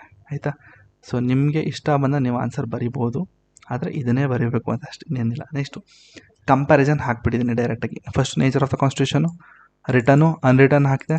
ಓಕೆ, ಸಾವರ್ನಿಟಿ ಬಗ್ಗೆ ಹೇಳೋದಾದ್ರೆ ಪಾರ್ಲಿಮೆಂಟ್ ಇಸ್ ಸಾವರಿನ್ ಅಂತ ಹಾಕ್ತೆ, ಇಲ್ಲಿ ನಮ್ಮ ಪಾರ್ಲಿಮೆಂಟ್ ಇಸ್ ನಾಟ್ ಸಾವರಿನ್ ಅಂತ ಹಾಕಿ, ಇಲ್ಲಿ ಕಾನ್ಸ್ಟಿಟ್ಯೂಷನು ನಮ್ಮ ಇಂಡಿಯಾದಲ್ಲಿ ಸಾವರಿನ್ ಅಂತ ಹಾಕಿದ್ದೀನಿ. ನೆಕ್ಸ್ಟು ರೋಲ್ ಆಫ್ ಜುಡಿಷರಿ ಹಾಕಿದ್ದೀನಿ, ಅಮೆಂಡ್ಮೆಂಟ್ ಪ್ರೊಸೆಸ್ಸು, ಫ್ಲೆಕ್ಸಿಬಿಲಿಟಿ, ಮತ್ತು ನಮ್ಮ ಇಂಡಿಯಾದಲ್ಲಿ ಬೋತ್ ಫ್ಲೆಕ್ಸಿಬಿಲಿಟಿ ಆ್ಯಂಡ್ ರಿಜಿಡಿಟಿ ಅಂತ ಹಾಕ್ತಿದ್ದೀನಿ. ನೆಕ್ಸ್ಟು ಫಂಡಮೆಂಟಲ್ ರೈಟ್ಸ್ ಕೂಡ ಇದೆ. ಫೆಡರಲಿಸಮ್ ಬಗ್ಗೆ ಹೇಳಿದೆ, ಅಲ್ಲಿ ಯೂನಿಟ್ರಿ ಫಾಲೋ ಆಗುತ್ತೆ. ನಮ್ಮ ಇಂಡಿಯಾದಲ್ಲಿ ಕ್ವಾಸಿ ಫೆಡರಲ್ ಅಂತ ಹಾಕಿದ್ದೀನಿ. ಫೆಡರಲ್ ಸ್ಟ್ರಕ್ಚರ್ ಅಂದರೆ ಎಕ್ಸ್ಟ್ರಾ ಒಂದಷ್ಟು ಪಾಯಿಂಟ್ಸ್ಗಳು ಹಾಕಿದ್ದೀನಿ, ಜಸ್ಟ್ ತಿಳ್ಕೊಳ್ಳಿ ಅಷ್ಟೇ. ಆಯಿತಾ, ಅಮೆಂಡ್ಮೆಂಟ್ ಪ್ರೊಸೆಸ್ ಕೂಡ ಅಲ್ಲಿ ಏನದು ತುಂಬ ಫ್ಲೆಕ್ಸಿಬಿಲಿಟಿ ಮತ್ತು ತುಂಬ ಈಸಿಯಾಗಿ ಅಮೆಂಡ್ಮೆಂಟ್ ಮಾಡ್ಬೋದು. ಬಟ್ ಇಲ್ಲಿ ಸ್ವಲ್ಪ ಸ್ಪೆಷಲ್ ಪ್ರೊಸೀಜರ್ ಬೇಕಾಗ್ತದೆ. ಹಾಗೆ ಹೇಗೆ ಅಂತ ಬರಿಬೋದಾ ಇಲ್ಲಿ ಅಂದರೆ, ಇಲ್ಲಿ ನಾನು ಆ್ಯಕ್ಚುಲಿ ಬೇರೆದು ಹಾಕಿದ್ದೀನಿ, ಬಟ್ ಹೇಳ್ತಾ ಇರೋದು ಬೇರೆ ಅಲ್ವಾ. ಅಂತಂದರೆ ನಾನು ಹೇಳ್ತಾ ಇರೋದು ಏನು ಬೇರೆ ಅಂತಂದರೆ, ನಾನು ಏನು ಕ್ಲಾಸಲ್ಲಿ ಹೇಳಿದೆ ಅದೇ ಹೇಳ್ತಾ ಇರೋದು ಇಲ್ಲಿ. ಈ ಥರ ಒಂದು ಟೇಬಲ್ ಹಾಕಿ ಬರೀರಿ. ಇದು ಇಂಡಿಯನ್ ಕಾನ್ಸ್ಟಿಟ್ಯೂಷನು ಮತ್ತು ಬ್ರಿಟಿಷ್ ಕಾನ್ಸ್ಟಿಟ್ಯೂಷನ್ದು ಕಂಪ್ಯಾರಿಸನು. ಅದಾದಮೇಲೆ ಡಿಸ್ಪೈಟ್ ಇದೊಂದು ಸ್ಟೇಟ್ಮೆಂಟ್ ಹಾಕಿ. ಇನ್ನೊಂದು ಏನು ಬರೀಬೇಕು ಅಂತಂದರೆ, ಇಲ್ಲಿ ಕಂಪ್ಯಾರಿಸನ್ ಅಂತ ಬರೆದ ಮಟ್ಟಿಗೆ ಅದು ಕಂಪ್ಲೀಟ್ ಆನ್ಸರ್ ಆಗೋಲ್ಲ. ಎರಡೂ ಕಂಪೇರ್ ಮಾಡ್ತಾ ಇದ್ದೀರಾ ಅಂತಂದರೆ ಡಿಫ್ರೆನ್ಸು ಕೂಡ ಕಂಪೇರ್ ಮಾಡಬೇಕು, ಮತ್ತು ಸಿಮಿಲಾರಿಟೀಸ್ ಕೂಡ ಕಂಪೇರ್ ಮಾಡಬೇಕು. ಈಗ ನಾನು ಡಿಫ್ರೆನ್ಸ್ನ ನಾನು ಕಂಪೇರ್ ಮಾಡೋದಾಯಿತು. ಈಗ ನಾನು ಸಿಮಿಲಾರಿಟೀಸ್ ಏನು ಅಂತ ಹೇಳಬೇಕು. ಇದು ನಿಮಗೆ ಬೆಸ್ಟ್ ಅಂದರೆ ಆನ್ಸರಲ್ಲಿ ಒಂದು ಬೆಸ್ಟ್ ಸ್ಟೇಜ್ ಅಂತಲೇ ಹೇಳ್ಬೋದು. ಈಗ ಡಿಫ್ರೆನ್ಸು ನೀವು ಏನದು ಮಾಡಾಯ್ತಲ್ಲ, ಕಂಪ್ಯಾರಿಸನ್ ಮಾಡಿಬಿಟ್ಟಿದ್ರೆ ಆಗಲೇ, ಏನು ಇದು ಇಂಡಿಯನ್ ಪಾರ್ಲಿಮೆಂಟ್ ಹೇಗಿದೆ ಅಂದರೆ ಇಂಡಿಯನ್ ಕಾನ್ಸ್ಟಿಟ್ಯೂಷನ್ ಹೇಗಿದೆ, ಬ್ರಿಟಿಷ್ ಕಾನ್ಸ್ಟಿಟ್ಯೂಷನ್ ಹೇಗಿದೆ ಅಂತ ಹಾಕಿ ಏನೋ ಬರೆದಿದ್ದೀರಾ. ಈಗ ಸಿಮಿಲಾರಿಟೀಸ್ ಬಗ್ಗೆ ಹೇಳೋದಾದರೆ, supremacy in law making power, ಹೌದಾ. ಸೊ ಎರಡೂ ಕಡೆ ಏನಿದೆ, parliament is a primary law making body, ಹೌದಾ. ಓಕೆ, ಇದೊಂದು ಸಿಮಿಲಾರಿಟೀಸ್ ಇದೆ. Next representative character, both parliamentary are democratically elected and reflected the will of people, giving a legitimacy to their law making power. ನೋಡಿ, ಈ word ತುಂಬ important, ಇದು ಸ್ವಲ್ಪ highlight ಮಾಡಬೇಕಾಯಿತು. Giving legitimacy to their law making power ಅಂದರೆ ಎರಡೂ ಕಡೆ parliament system ಏನಿದೆ, ಇದು ಮೊದಲನೇ ಪಾಯಿಂಟ್ ಹೇಳಿದೆ, it is a primary law making body ಅಂತ ಹೇಳಿದೆ. ನೆಕ್ಸ್ಟು ಎರಡೂ ಪಾರ್ಲಿಮೆಂಟ್ ಏನಿದೆ, ದೇ ಆರ್ ಡೆಮೊಕ್ರಾಟಿಕಲಿ ಎಲೆಕ್ಟೆಡ್ ಅಂದರೆ ಜನಗಳಿಂದ ಆಯ್ಕೆಯಾಗಿ ಬಂದಿದ್ದಾರೆ. ನೆಕ್ಸ್ಟು ಮೂರನೇದು ಏನು ಅಂತಂದರೆ, control over executive. In both India and UK the executive is accountable to the parliament. So ನೋಡಿ, ಈಸಿ ಬರಿಬೋದಲ್ವಾ. Next power to amendment law, ಹೌದಾ, ಈಸಿ ಅಮೆಂಡ್ಮೆಂಟು ನಮ್ಮಲ್ಲಿ ಏನಿದೆ ಅಂದರೆ ಎರಡೂ ಪಾರ್ಲಿಮೆಂಟಲ್ಲಿ ಇಟ್ ಕ್ಯಾನ್ ಅಮೆಂಡ್ ಅಂತ ಬರೆದ್ಬಿಟ್ಟು, ಬಟ್ ನಮ್ಮ ಇಂಡಿಯನ್ ಕಾನ್ಸ್ಟಿಟ್ಯೂಷನಲ್ಲಿ ಸ್ವಲ್ಪ ರಿಜಿಡಿಟಿ ಇದೆ ಅಂತ ಬರೀಬೇಕು ಅಷ್ಟೇ, ಇನ್ನೇನಿಲ್ಲ. Next parliamentary as a forum of debate, ಹೌದಾ, ಎರಡೂ ಕಂಟ್ರಿಗಳಲ್ಲಿ parliament serve as a forum for public debate. ನೋಡ್ರಪ್ಪ, ಇಷ್ಟೇ ಇನ್ನೇನಿಲ್ಲ. ಇದು ಸಿಮಿಲಾರಿಟೀಸು. ಈಗ ಇದು ಟೋಟಲಾಗಿ ಜಾಸ್ತಿ ಇದೆ, ವರ್ಡ್ಸ್ಗಳು ಜಾಸ್ತಿ ಇದೆ. ಕಂಕ್ಲೂಷನ್ ಏನೋ ಒಂದು ಹಾಕಿದ್ದೀನಿ ಬಿಡಿ. ಈಗ ಕಂಪ್ಯಾರಿಸನ್ ಬರೆದಾದ್ಮೇಲೆ ಸಿಮಿಲಾರಿಟೀಸ್ ಹಾಕ್ಬಿಟ್ಟು ಜಸ್ಟ್ ಒಂದು 3 ಪಾಯಿಂಟ್ಸ್ ಬರೆದ್ರೆ ಸಾಕು. ನಾನು 5 ಹಾಕಿದ್ದೀನಿ, ನೀವು 3 ಪಾಯಿಂಟ್ ಬರೆದ್ರೆ ಸಾಕು, ಬೇಜಾನುಗುರು 150 ವರ್ಡ್ಸ್ ಆಗುತ್ತೆ. ಈಗ ಇದೊಂದು 3 ಪಾಯಿಂಟ್ಸು, ಇದೊಂದು 5 ಬರೀತೀರ, ಜೊತೆಗೆ ಒಂದು ಇಂಟ್ರೊಡಕ್ಷನು, ಒಂದು 3-4 ಲೈನು, 2 ಪೇಜ್ ಕಂಪ್ಲೀಟ್ ಆಗುತ್ತೆ. 10 ಮಾರ್ಕ್ಸ್ಗೆ ಬರೀತೀರ. 10 ಮಾರ್ಕ್ಸ್ಗೆ ಒಂದು 5 ಮಾರ್ಕ್ಸು ನನ್ನ ಕಡೆಯಿಂದ ಕೊಡಿಸ್ದಂಗೆ, ಆಯಿತಾ. ಇಷ್ಟೇ ಆನ್ಸರ್. ಇದು ಪಾರ್ಲಿಮೆಂಟ್ರಿ ಸಾವರ್ನಿಟಿ. ಒಂದು ಕ್ವಶನು ಅರ್ಥ ಆಗಿರುತ್ತೆ ಅನ್ಕೋತೀನಿ. ಅರ್ಥ ಆಗಿಲ್ಲ ಅಂತಂದರೆ ದಯವಿಟ್ಟು ಈ ಒಂದು ನೋಟ್ಸ್ ನಾನು ಏನು ಮಾಡಿದ್ದೀನಿ ಫಸ್ಟಿಂದ ಓದಿ. ಫಸ್ಟು ನೋಡ್ರಪ್ಪ, ಮೇನ್ಸ್ ಆನ್ಸರಿಂಗ್ ಹಂಗೆ ಬರಲ್ಲ. ಫಸ್ಟ್ ನಿಮಗೆ ಕಾನ್ಸೆಪ್ಟ್ ಗೊತ್ತಿರಬೇಕು, ಆಯಿತಾ. ಕಾನ್ಸೆಪ್ಟ್ ಗೊತ್ತಿಲ್ಲದೆ ನೀವು ನಾನು ಇಂಟ್ರೊಡಕ್ಷನ್ ಹೇಗೆ ಬರೀಲಿ, ಕಂಕ್ಲೂಷನ್ ಹೇಗೆ ಬರೀಲಿ ಅಂತ ಅಂದ್ಬಿಟ್ಟು ಸುಮ್ಮನೆ ಅದರಲ್ಲೇ ತಲೆ ಕೆಡ್ಸ್ಕೊಂಡು ಕೂರಬೇಡಿ. ನಾನು ನಿಮ್ಮ ಥರನೇ ಮಾಡಿದೆ. ನನಗೆ ಫಸ್ಟ್ ಆಫ್ ಆಲ್ ಕಾನ್ಸೆಪ್ಟೇ ನಾನು ತಿಳ್ಕೊತಾ ಇರಲಿಲ್ಲ, ಸರಿನಾ. ಇಂಟ್ರೊಡಕ್ಷನು, ಕಂಕ್ಲೂಷನು, ಕರೆಂಟ್ ಅಫೇರ್ಸು 3ರಲ್ಲೇ ಕೂತಿದೆ. ಆಮೇಲೆ ಯಾರೋ ದೊಡ್ಡ ಮನುಷ್ಯರು ಬಂದು ಹೇಳಿದ್ರು, ಹಿಂಗಲ್ಲ ಕಣಪ್ಪ ಹಿಂಗೆ ಅಂತ. ಆವಾಗ ನನಗೆ ಸ್ವಲ್ಪ ಹೊಡೀತು, ನಾನು ನಿಮ್ಗೆ ಹೇಳ್ತಾ ಇದ್ದೆ. ನೆಕ್ಸ್ಟ್ ಕ್ವಶನ್ ನೋಡೋಣ. ಈಗ ಇದು 2020 ಒಂದು ಕ್ವಶನು. ಏನು ಅಂತಂದರೆ judiciary system, the judicial system in India and UK seems to be converging as well as diverging in recent times. Okay, ಇದು ಕ್ವಶನ್ ಅಲ್ಲ. ಇಲ್ಲಿ ಫಸ್ಟ್ ಸ್ಟೇಟ್ಮೆಂಟ್ ಏನು ಕೊಟ್ಟಿದ್ದಾನೆ ಅಂತಂದರೆ ಜಸ್ಟ್ ಒಂದು ಕೋಟ್ ಲೈನು. ಅಂದರೆ ಜುಡಿಷಿಯಲ್ ಸಿಸ್ಟಮ್ ಏನಿದೆ ಇಂಡಿಯಾ ಮತ್ತು UKದಲ್ಲಿ converging as well as diverging. ಏನಿದು converging as well as diverging ಅಂದರೆ ಇಂಡಿಯಾ ಮತ್ತು UKದಲ್ಲಿ ಏನು ಜುಡಿಷಿಯಲ್ ಸಿಸ್ಟಮ್ ಏನಿದೆ ಸ್ವಲ್ಪ ಅದು ಸಿಮಿಲಾರಿಟೀಸ್ ಇದೆ ಮತ್ತು ಒಂದಷ್ಟು ಡಿಫ್ರೆನ್ಸ್ ಕೂಡ ಇದೆ ಅಂತ ಅಷ್ಟೇ, ಸಿಂಪಲಾಗಿ ಹೇಳೋದಾದ್ರೆ. Next highlight the key points of convergence and divergence between the two nation in terms of the judicial practices. ಅದನ್ನು ಡಿಫ್ರೆನ್ಸ್ನ ಬರೀಬೇಕು. ಈಗ ಇದೇ ಕ್ವಶನು ನೋಡಿ, 4ನೇದು 2020 ಕ್ವಶನು. ಇಂಟ್ರೊಡಕ್ಷನ್ ಹೇಳೋದಾದರೆ India and UK share a common legal heritage. ಇವೆಲ್ಲ ಇಂಟ್ರೊಡಕ್ಷನ್ ಬಿಡಿ, ಅವೆಲ್ಲ ಬೇಡ ನನಗೆ. ಈಗ ಪಾಯಿಂಟ್ಸ್ ಆಫ್ ಕನ್ವರ್ಜೆನ್ಸ್ ಅಂದರೆ ಸಿಮಿಲಾರಿಟೀಸ್ ಬರೀರಿ, 5 ಕೊಟ್ಟಿದ್ದೀನಿ ಆಯಿತಾ. ನೆಕ್ಸ್ಟು ಡೈವರ್ಜೆನ್ಸು, ಅದರದ್ದು ಡಿಫ್ರೆನ್ಸಸ್ ಏನು ಅಂತ ಬರೀಬೇಕು. ಈಗ ಮೊದಲನೇ ಸಿಮಿಲಾರಿಟೀಸ್ ಏನು ಅಂತಂದರೆ both of them, so both follow the common law system wear the judicial presidents are considered as A source of law. ಹೌದಾ, ಎರಡೂ ಕೂಡ ಈ ಒಂದು ಕಾಮನ್ ಲಾ ಸಿಸ್ಟಮ್ನ ಫಾಲೋ ಮಾಡುತ್ತೆ. ಹೌದಾ, ನೆಕ್ಸ್ಟು ಜುಡಿಷಿಯಲ್ ಇಂಡಿಪೆಂಡೆನ್ಸ್ ಇದೆ, ಎರಡೂ ಕಂಟ್ರಿಗಳಿಗೆ ಇಂಡಿಪೆಂಡೆನ್ಸನ್ನು ಕೊಟ್ಟಿದ್ದಾರೆ. ಹೌದಾ, next use of judicial review. ಹೌದಾ, ಬಟ್ ಸ್ಟಿಲ್ ನಮ್ಮ ಇಂಡಿಯಾದಲ್ಲಿ ಜುಡಿಷಿಯಲ್ ರಿವ್ಯೂ ಸ್ಟ್ರಾಂಗ್ ಇದೆ. ಆದರೆ UKದಲ್ಲಿ ಏನಿದೆ ಟು ಸಮ್ ಎಕ್ಸ್ಟೆಂಡ್ ಅಂತಲೇ ಹೇಳ್ಬೋದು. ಕೆಲವೊಂದು ಪಾರ್ಟ್ಗೆ ಜುಡಿಷಿಯಲ್ ರಿವ್ಯೂ ಇದೆ, but still it is limited. Next public interest education, ಅದು ಜುಡಿಷಿಯಲ್ ಆ್ಯಕ್ಟಿವಿಸಮ್ ಬರಿಬೋದಲ್ವಾ. ಇದು ಜುಡಿಷಿಯಲ್ ಆ್ಯಕ್ಟಿವಿಸಮ್ ನಿಮಗೆ ಕ್ಲಾಸ್ ಮಾಡಿದಾಗಲೇ ಅರ್ಥ ಆಗುತ್ತೆ. ಈಗ ಹೇಳ್ತೀನಿ ಅಂದರೆ ತುಂಬ ಲೆಂತ್ ಇದೆ, ಜಸ್ಟ್ ತಿಳ್ಕೊಂಡಿರಿ. Next emphasis on fundamental rights, ಅಂದರೆ ಅಲ್ಲೂ ಕೂಡ ಇದೆ ಅಲ್ವಾ, India enforce of fundamental rights under the part 3. The UK incorporate human rights act 1998 aligning with European convention on human rights ಅಂತೇನೋ ಇದೆ ಇಲ್ಲಿ. ಸೊ ಇವೆಲ್ಲ ಸೇಮ್, ಅಂದರೆ ಸಿಮಿಲಾರಿಟೀಸ್. ಇದು ಕಾಲ್ಡ್ ಕನ್ವರ್ಜೆನ್ಸ್. ನೆಕ್ಸ್ಟು ಡೈವರ್ಜೆನ್ಸು, ಡಿಫ್ರೆನ್ಸ್ ಅಂತಲೇ ಹೇಳ್ಬೋದು. ವಾಟ್ ಆರ್ ದ ಡಿಫ್ರೆನ್ಸ್ ಅಂತ ಈ difference ಬರಿಬೋದಲ್ಲ ನೀವು. What are the difference between UK judiciary ಮತ್ತು ಇಂಡಿಯನ್ ಜುಡಿಷರಿ ಅಂತಂದರೆ ಏನಂತ ಬರೀತಾರೆ ಫಸ್ಟು. ಈಗ ಜುಡಿಷರಿ ಅಂತ ಹೇಳಿ ಜುಡಿಷರಿ ಬಗ್ಗೆ ಕಂಪ್ಲೀಟಾಗಿ ಬರಿತಾ ಕೂತ್ಕೊಳ್ಳೋದಿಲ್ಲ. Just starting introduction, nature of constitution ಬರೀರಿ, ಸಂವಿಧಾನನ ಬರೀರಿ. ಏನು ಅಂತಂದರೆ ನಮ್ಮ ಇಂಡಿಯಾದಲ್ಲಿ ಏನಿದೆ ಅದು ರಿಟರ್ನ್ ಕಾನ್ಸ್ಟಿಟ್ಯೂಷನು, ಮತ್ತು UKದಲ್ಲಿ ಏನಿದೆ ಅದು UK ಫಾಲೋಸ್ ಅನ್ರಿಟರ್ನ್ ಕಾನ್ಸ್ಟಿಟ್ಯೂಷನ್. ಹೌದಾ, next scope of judicial review ಹೇಳೋದಾದ್ರೆ ನಾನು ಹೇಳಿದ್ದೀನಿ ಆಗಲೇ, ಇಂಡಿಯಾದಲ್ಲಿ ತುಂಬ ಚೆನ್ನಾಗಿದೆ, ಅಂದರೆ ಸ್ಟ್ರಾಂಗ್ ಇದೆ ಜುಡಿಷಿಯಲ್ ರಿವ್ಯೂ. ಬಟ್ UKದಲ್ಲಿ ಕೆಲವೊಂದು ಪಾರ್ಟ್ಗೆ ಅದು ಜುಡಿಷಿಯಲ್ ರಿವ್ಯೂ ಇದೆ ಟು ಸಮ್ ಎಕ್ಸ್ಟೆಂಡ್ ಅಂತ ನಾನು ಕೂಡ ಹೇಳಿದೆ. ಜೊತೆಗೆ UKದಲ್ಲಿ ಪಾರ್ಲಿಮೆಂಟ್ ಸಾವರಿನ್ ಅಂತ ಹಾಕಿದ್ದೀನಿ. ಹೌದಾ, ನೆಕ್ಸ್ಟು ಅಪಾಯಿಂಟ್ಮೆಂಟ್ ಆಫ್ ಜಡ್ಜಸ್ ಬಗ್ಗೆ ಹೇಳಿದರೆ Indian judges are appointed through collegium system ನಿಮಗೆ ಸುಪ್ರೀಂ ಕೋರ್ಟ್ ಎಲ್ಲ ಮಾಡ್ಬೇಕಾದ್ರೆ ಹೇಳ್ಕೊಡ್ತೀನಿ ಕೊಲಾಜಿಯಂ ಸಿಸ್ಟಮ್ ಏನು ಅಂತ. Next UK judges are appointed through independent judicial appointment commission. ಅಲ್ಲೂ ಕೂಡ ಒಂದು ಕಮಿಷನ್ ಇದೆ, it is called executive commission. So ಆ ಒಂದು ಎಕ್ಸಿಕ್ಯೂಟಿವ್ ಕಮಿಷನಿಂದ ಈ ಒಂದು UK ಜಡ್ಜ್ಗಳು ಅಪಾಯಿಂಟ್ ಆಗ್ತಾರೆ. Next binding nature and presidents in India supreme court decisions are binding on all lower courts. ಅಂದರೆ ಸುಪ್ರೀಂ ಕೋರ್ಟ್ ಕೊಡುವಂತಹ ಯಾವುದೇ ಜಡ್ಜ್ಮೆಂಟ್ ಏನಿದೆ ಆ ಒಂದು ಜಡ್ಜ್ಮೆಂಟ್ ಎಲ್ಲ ಲೋವರ್ ಕೋರ್ಟ್ಗೆ ಬೈಂಡಿಂಗ್ ಆಗಿರುತ್ತೆ. ಬಟ್ UKದಲ್ಲಿ ಸ್ವಲ್ಪ ಅಂತಂದರೆ ಏನದು ಎವಾಲ್ವಿಂಗ್ ಅಂತ ಹೇಳ್ಕೊಟ್ಟಿದೆ ಅಲ್ವಾ, ಅಂದರೆ ಹಿಂದೆಯಿಂದ ಬಂದಿರೋದನ್ನ ಅವರು ಫಾಲೋ ಮಾಡ್ತಾ ಬಂದಿದ್ದಾರೆ. Next contempt of court, India ಒಂದು ಸ್ಟ್ರಿಕ್ಟ್ ಆ್ಯಕ್ಷನ್ ತಗೊಳುತ್ತೆ ಅಕಸ್ಮಾತ್ ತನ್ನ ಕೋರ್ಟ್ ಇದಕ್ಕೆ ಧಕ್ಕೆ ಅಂತಂದರೆ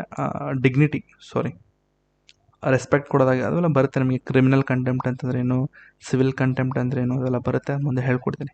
ತುಂಬ ಲೆಂತಿ ಆಗೋಗುತ್ತೆ ಕ್ಲಾಸ್ ಇಲ್ಲಾಂದರೆ. ನೆಕ್ಸ್ಟ್ UKದಲ್ಲಿ ಸ್ವಲ್ಪ ಫ್ರೀಡಮ್ ಆಫ್ ಎಕ್ಸ್ಪ್ರೆಷನ್ ಎಲ್ಲ ಕ್ರಿಟಿಸೈಸ್ ಮಾಡಿದ್ದಾರೆ ಅಂತ ಅದೇನೋ ಬಿಡಿ.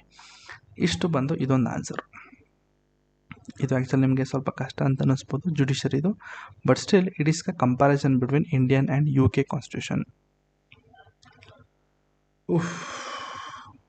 ಅರ್ಥ ಆಗಿರುತ್ತೆ ಅಂತ ಅಂದ್ಕೋತೀನಿ. ಇಂಟ್ರೊಡಕ್ಷನ್ ಬಿಡಿ, ಸ್ವಲ್ಪ ಇಂಟ್ರೊಡಕ್ಷನ್ ಬೇರೆ ಥರ ಹಾಕಿದ್ದೀನಿ, ಬಟ್ ಸ್ಟಿಲ್ ನಿಮಗೆ ಬಾಡಿಲಿ ಏನಿದೆ ಕನ್ವರ್ಜೆನ್ಸ್ ಅಂದರೆ ಸಿಮಿಲಾರಿಟೀಸು, ಮತ್ತು ಡೈವರ್ಜೆನ್ಸ್ ಅಂತಂದರೆ ಡಿಫ್ರೆನ್ಸ್ ಬಿಟ್ವೀನ್ ಅಂತ ಬರೀಬೇಕು ಅಷ್ಟೆ. ನೋಡ್ರಪ್ಪ, ಇದೊಂದು ನೋಟ್ಸ್ ಇದೆ. ಈಗಾಗಲೇ ಸಮ್ಮರಿ ಶೀಟ್ ತೊಗೊಂಡಿರೋರಿಗೆಲ್ಲರಿಗೂ ಕೂಡ ಈ ನೋಟ್ಸ್ನ ಪ್ರೊವೈಡ್ ಮಾಡಿದ್ದೀನಿ. ನಿಮ್ಮ ವಿಷನ್ IAS ಬುಕ್ 1 ಇದು, ಆಯಿತಾ. ಸೊ ಪಾರ್ಟ್ 1ಅಲ್ಲಿ ನಿಮಗೆ ಮೊದಲನೇದೇ ಇರೋದು ನಿಮಗೆ ಬ್ರಿಟಿಷ್ ಕಾನ್ಸ್ಟಿಟ್ಯೂಷನ್ ಕಂಪ್ಯಾರಿಸನು. ಅದರಲ್ಲಿ ನಿಮಗೆ ಜುಡಿಷರಿ ಸಿಗುತ್ತೆ. ಹೌದಾ, ಪೇಜ್ ನಂಬರ್ 11. ಈಗಾಗಲೇ ತುಂಬ ಜನ ಸಮ್ಮರಿ ಶೀಟ್ ತೊಗೊಂಡಿರೋರು ಓಪನ್ ಮಾಡಬಹುದು ಈ PDF ಅಲ್ಲಿ ಆಗಲೇ ಇದೆ. ಇಲ್ಲಿ ನೋಡಿ, ಜುಡಿಷರಿ ಕಂಪ್ಲೀಟ್ ಆಗಿದೆ ಕೊಟ್ಟಿರೋದಲ್ಲಿ. Comparison between Indian and British judiciary similarities ಏನಿದೆ ಅದನ್ನು ಬರೀಬೇಕು 3 ಪಾಯಿಂಟ್ಸು. ಡಿಫ್ರೆನ್ಸಸ್ ಏನಿದೆ ಇಲ್ಲಿ ಬರೀಬೇಕು. ನೆಕ್ಸ್ಟು ಇನ್ನೊಂದು ಕ್ವಶನ್ ಏನು ಕೇಳಿದೆ ಅಲ್ಲಿ, ಪಾರ್ಲಿಮೆಂಟರಿ ಸಾವರ್ನಿಟಿ, ಹೌದಾ? ಸೊ ಅದು ಕೂಡ ಇಲ್ಲೇ ಇದೆ, ಆಯಿತಾ? ಹೌಸ್ ಆಫ್ ಲಾರ್ಡ್ಸು, ಲೆಜಿಸ್ಲೇಚರು, ಎಲ್ಲಿದು ಇಲ್ಲೇ ನೋಡಿದ್ ನಾನು ಆವಾಗಲೇ. ಎಕ್ಸಿಕ್ಯೂಟಿವ್, ರೂಲ್ ಆಫ್ ಲಾ ಎಲ್ಲ ನಾವು ಆಗಲೇ ಮಾಡಿದ್ವಿ. ಇಲ್ಲಿ ಸಾವರ್ನಿಟಿ ಆಫ್ ಪಾರ್ಲಿಮೆಂಟ್ ಇಲ್ಲೂ ಕೂಡ ಇದೆ.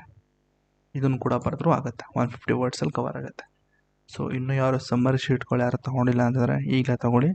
ಈ ಸಮ್ಮರಿ ಶೀಟ್ ಜೊತೆಗೆ ಈ ಒಂದು 4 ಬುಕ್ ಇದೆ, 100 ಪೇಜಸ್ಸು 4 ಬುಕ್ ಇದೆ. 4 ಬುಕ್ಕು ನಿಮಗೆ ಸಿಗುತ್ತೆ, ಆಯಿತಾ? ಹೇಗೆ ಅನ್ನಿಸ್ತಪ್ಪ ಕ್ಲಾಸು? ಈ ಕ್ವಶನ್ ಸ್ವಲ್ಪ ಕಷ್ಟ ಅಂತ ಅನಿಸುತ್ತೆ, ನಮ್ಗೆ ಗೊತ್ತಾಗುತ್ತೆ. ಈ ಕ್ವಶನ್ಸ್ ಜುಡಿಷರಿ ಸ್ವಲ್ಪ ಕಷ್ಟ ಅನ್ನಿಸ್ತಾ ಇದೆ ಅಂತ ನನಗೆ ಗೊತ್ತಾಗುತ್ತೆ. ನನಗೂ ಓದ್ತಾ ಇದ್ರೆ ನನಗೂ ಸ್ವಲ್ಪ ಕಷ್ಟ ಆಗುತ್ತೆ. ಯಾಕೆ ಅಂತಂದರೆ ನಿಮ್ಗೆ ಯಾರಾದ್ರು ಫಸ್ಟ್ ಟೈಮ್ ಓದ್ತಾ ಇದ್ರೆ ಸ್ವಲ್ಪ ಕಷ್ಟ ಆಗುತ್ತೆ. ಯಾಕೆ ಅಂತಂದರೆ ನೋಡಪ್ಪ, ಇನ್ನೂ ನೀವು ಜುಡಿಷರಿ ಇನ್ನೂ ಓದಿರಲ್ಲ, ಸುಪ್ರೀಂ ಕೋರ್ಟ್ ಅಂದರೆ ಗೊತ್ತಿರಲ್ಲ, ಅಥವಾ ಹೈಕೋರ್ಟ್ಸು ಅಲ್ಲಿರುವಂತಹ ಲಾಸು, ಇಂಡಿಪೆಂಡೆನ್ಸ್ ಆಫ್ ಜುಡಿಷರಿ, ಮತ್ತು ಜುಡಿಷಿಯಲ್ ರಿವ್ಯೂ ಅಂತಂದರೆ ಜುಡಿಷಿಯಲ್ ಆ್ಯಕ್ಟಿವಿಸಮು, ಮತ್ತು ಪಬ್ಲಿಕ್ ಇಂಟ್ರೆಸ್ಟ್ ಲಿಟಿಗೇಷನ್ ಅಂತಂದರೆ ಏನು, ಮತ್ತು ಫಂಡಮೆಂಟಲ್ ರೈಟ್ಸ್. ಸೊ ಇವೆಲ್ಲ ಒಂದ್ಸತಿ ಗೊತ್ತಾದ ತಕ್ಷಣ ನಿಮಗೆ ಈಸಿಯಾಗಿ ಅರ್ಥ ಆಗುತ್ತೆ ಆನ್ಸರು. ಬಟ್ ಸ್ಟಿಲ್ ಇದು ನಿಮ್ಮ ಆನ್ಸರು, ಬೇಸಿಕ್ ಆನ್ಸರ್ ಅಂತಲೇ ಹೇಳ್ಬೋದು. ಇಲ್ಲೇ ಲಿಂಕ್ ಆಗಿದ್ದೀನಿ ಈ ಪೋಸ್ಟ್ ಕೆಳಗಡೆ, ಆಯಿತಾ? ಓಕೆ, ನೆಕ್ಸ್ಟ್ ಕ್ಲಾಸಲ್ಲಿ ನಾನು ಯಾವ್ದು ಮಾಡೋಣ? ನೆಕ್ಸ್ಟ್ ಕ್ಲಾಸಲ್ಲಿ ಯಾವುದಿದೆ actually, USA constitution versus Indian constitution ಮಾಡೋಣ. ಇದು ತುಂಬ ಲೆಂತಿ ಆಗುತ್ತೆ. ಇದು ಒಂದು ಕ್ವಶನ್ ಕೇಳಿದ್ದಾನೆ, USA ಕಾನ್ಸ್ಟಿಟ್ಯೂಷನ್ ಮತ್ತು ಇಂಡಿಯನ್ ಕಾನ್ಸ್ಟಿಟ್ಯೂಷನ್ ಒಂದೇ ಒಂದು ಕ್ವಶನ್ ಕೇಳಿದ್ದಾನೆ. ಅದನ್ನು ಕೂಡ ಕವರ್ ಮಾಡುತ್ತೆ, ತಲೆ ಕೆಡಿಸ್ಕೊಬೇಡಿ. ಅದು ಕೂಡ ಸಿಂಪಲ್ ಆಗಿದೆ. ಓವರ್ವ್ಯೂ ಏನು, ಓಲ್ಡೆಸ್ಟು, ನೇಚರ್ ಆಫ್ ಕಾನ್ಸ್ಟಿಟ್ಯೂಷನ್ ರಿಜಿಡಾ, ಮತ್ತು ಫ್ಲೆಕ್ಸಿಬಿಲಿಟಿ ಇದೆಯಾ, ಫೆಡರಲಿಸಮ್ ಬಗ್ಗೆ, ಫಾರ್ಮ್ ಆಫ್ ಗವರ್ನಮೆಂಟ್ ಹೇಗಾಗಿದೆ, ಪ್ರೆಸಿಡೆಂಟ್ ಎಲೆಕ್ಷನ್ ಹೇಗಾಗುತ್ತೆ, qualification of president, powers of president, ಅದು ಇದು ಎಲ್ಲ ಒಂದಷ್ಟಿದೆ, ತುಂಬ ಈಸಿ ಇದೆ. ಸೊ ಅದಾದಮೇಲೆ ಕಂಪ್ಯಾರಿಸನು, ಇದೊಂದು ಟೇಬಲ್ ನೀವು ಬರ್ಕೋಬೇಕು, ಆಯಿತಾ? ಇನ್ನೇನು ಹೇಳಬೇಕಿಲ್ಲಿ, ಎಕ್ಸ್ಟ್ರಾ ಏನಾದರೂ ಹೇಳಬೇಕಾ ಇಲ್ಲಿ? ಅಷ್ಟೇ, ಇನ್ನೇನಿಲ್ಲ. ಅದು ಬಿಟ್ಟರೆ ಈ ವೆಬ್ಸೈಟಿಗೆ ಬಂದು ಓದ್ಕೊಳ್ಳಿ. ಕನ್ನಡ ಬೇಕು ಅಂತಂದರೆ ಇಲ್ಲಿ ಹೋಗಿ ಟ್ರಾನ್ಸ್ಲೇಟರ್ ಬಟನ್ ಸಿಗುತ್ತೆ, ಇಲ್ಲಿ ಹೋಗಿ ನೀವು ಕನ್ನಡ ಕೊಟ್ಟರೆ ಕಂಪ್ಲೀಟಾಗಿದ್ದು ನೋಡಿ, ಬ್ರಿಟಿಷ್ ಸಂವಿಧಾನ ವರ್ಸಸ್ ಭಾರತೀಯ ಸಂವಿಧಾನ ಕಂಪ್ಲೀಟಾಗಿ ಆಗುತ್ತೆ ನೋಡಿ. ಲಿಖಿತ ಮತ್ತು ಅಲಿಖಿತ ಸಂವಿಧಾನ. ಬ್ರಿಟಿಷ್ ಸಂವಿಧಾನವು ಅಲಿಖಿತ ಅಥವಾ ಕ್ರೋಢೀಕರಿಸಲ್ಪಟ್ಟಿಲ್ಲ, ಅಂದರೆ ಸಂವಿಧಾನ ಎಂಬ ಒಂದೇ ಒಂದು ಲಿಖಿತ ದಾಖಲೆ ಇಲ್ಲ. ಎಷ್ಟಿದೆ ನೋಡಿ, ಈಸಿ ಇದೆ ನೋಡಿ, ಹೌದಾ? ಓಕೆ, ನೆಕ್ಸ್ಟು ಇನ್ನೊಂದು ಹೇಳಬೇಕು ಏನು ಅಂತಂದರೆ, ವೆಬ್ ಆ್ಯಪ್ ಇದೆ. ಹಿಂಗೆ ಹೋಗಿ ನೀವು ಮೇಲ್ಗಡೆ ನಿಮ್ಮ ಸರ್ಚ್ ಬಾರಲ್ಲಿ ಇಲ್ಲಿ ಸಿಗುತ್ತೆ ನೋಡಿ, install target IAS Kannada app ಅಂತ. ಇದು ವೆಬ್ ಆ್ಯಪು. ಇನ್ಸ್ಟಾಲ್ ಮಾಡಿದವ್ರೆ ನೀವು ಆಫ್ಲೈನಲ್ಲಿ ಕೂಡ ಇದನ್ನು ನೀವು ಓದಬಹುದು, ಹೌದಾ? ಓಕೆ, ಅಷ್ಟೇ. ಹಾಗಾದರೆ ನಾನು ನೆಕ್ಸ್ಟ್ ಕ್ಲಾಸಲ್ಲಿ ನಾನು USA constitution versus Indian constitution ಕಂಪ್ಯಾರಿಸನ್ಗೆ ಸಿಗ್ತೀನಿ. ಸೊ ಅಲ್ಲಿವರೆಗೂ ಬ್ರಿಟಿಷ್ ಕಾನ್ಸ್ಟಿಟ್ಯೂಷನ್ ಮತ್ತು ಇಂಡಿಯನ್ ಕಾನ್ಸ್ಟಿಟ್ಯೂಷನ್ದು ಕಂಪ್ಲೀಟಾಗಿ ರಿವಿಷನ್ ಮಾಡಿ, ಜೊತೆಗೆ ಆ ಒಂದು ಟೇಬಲ್ನ ದಯವಿಟ್ಟು ಬರೆದಿಟ್ಕೊಳ್ಳಿ. ಸಮರಿ ಶೀಟ್ಸ್ ತೊಗೊಂಡಿಲ್ಲ ಅಂತ ತೊಗೊಳ್ಳಿ. ಸಮರಿ ಶೀಟ್ ಜೊತೆಗೆ ಈ ಒಂದು ಮೈನ್ಸ್ ಬುಕ್ಲೆಟ್ಗಳು ಕೂಡ ಸಿಗುತ್ತೆ, ಆಯಿತಾ? ಅಷ್ಟೇ. Thank you.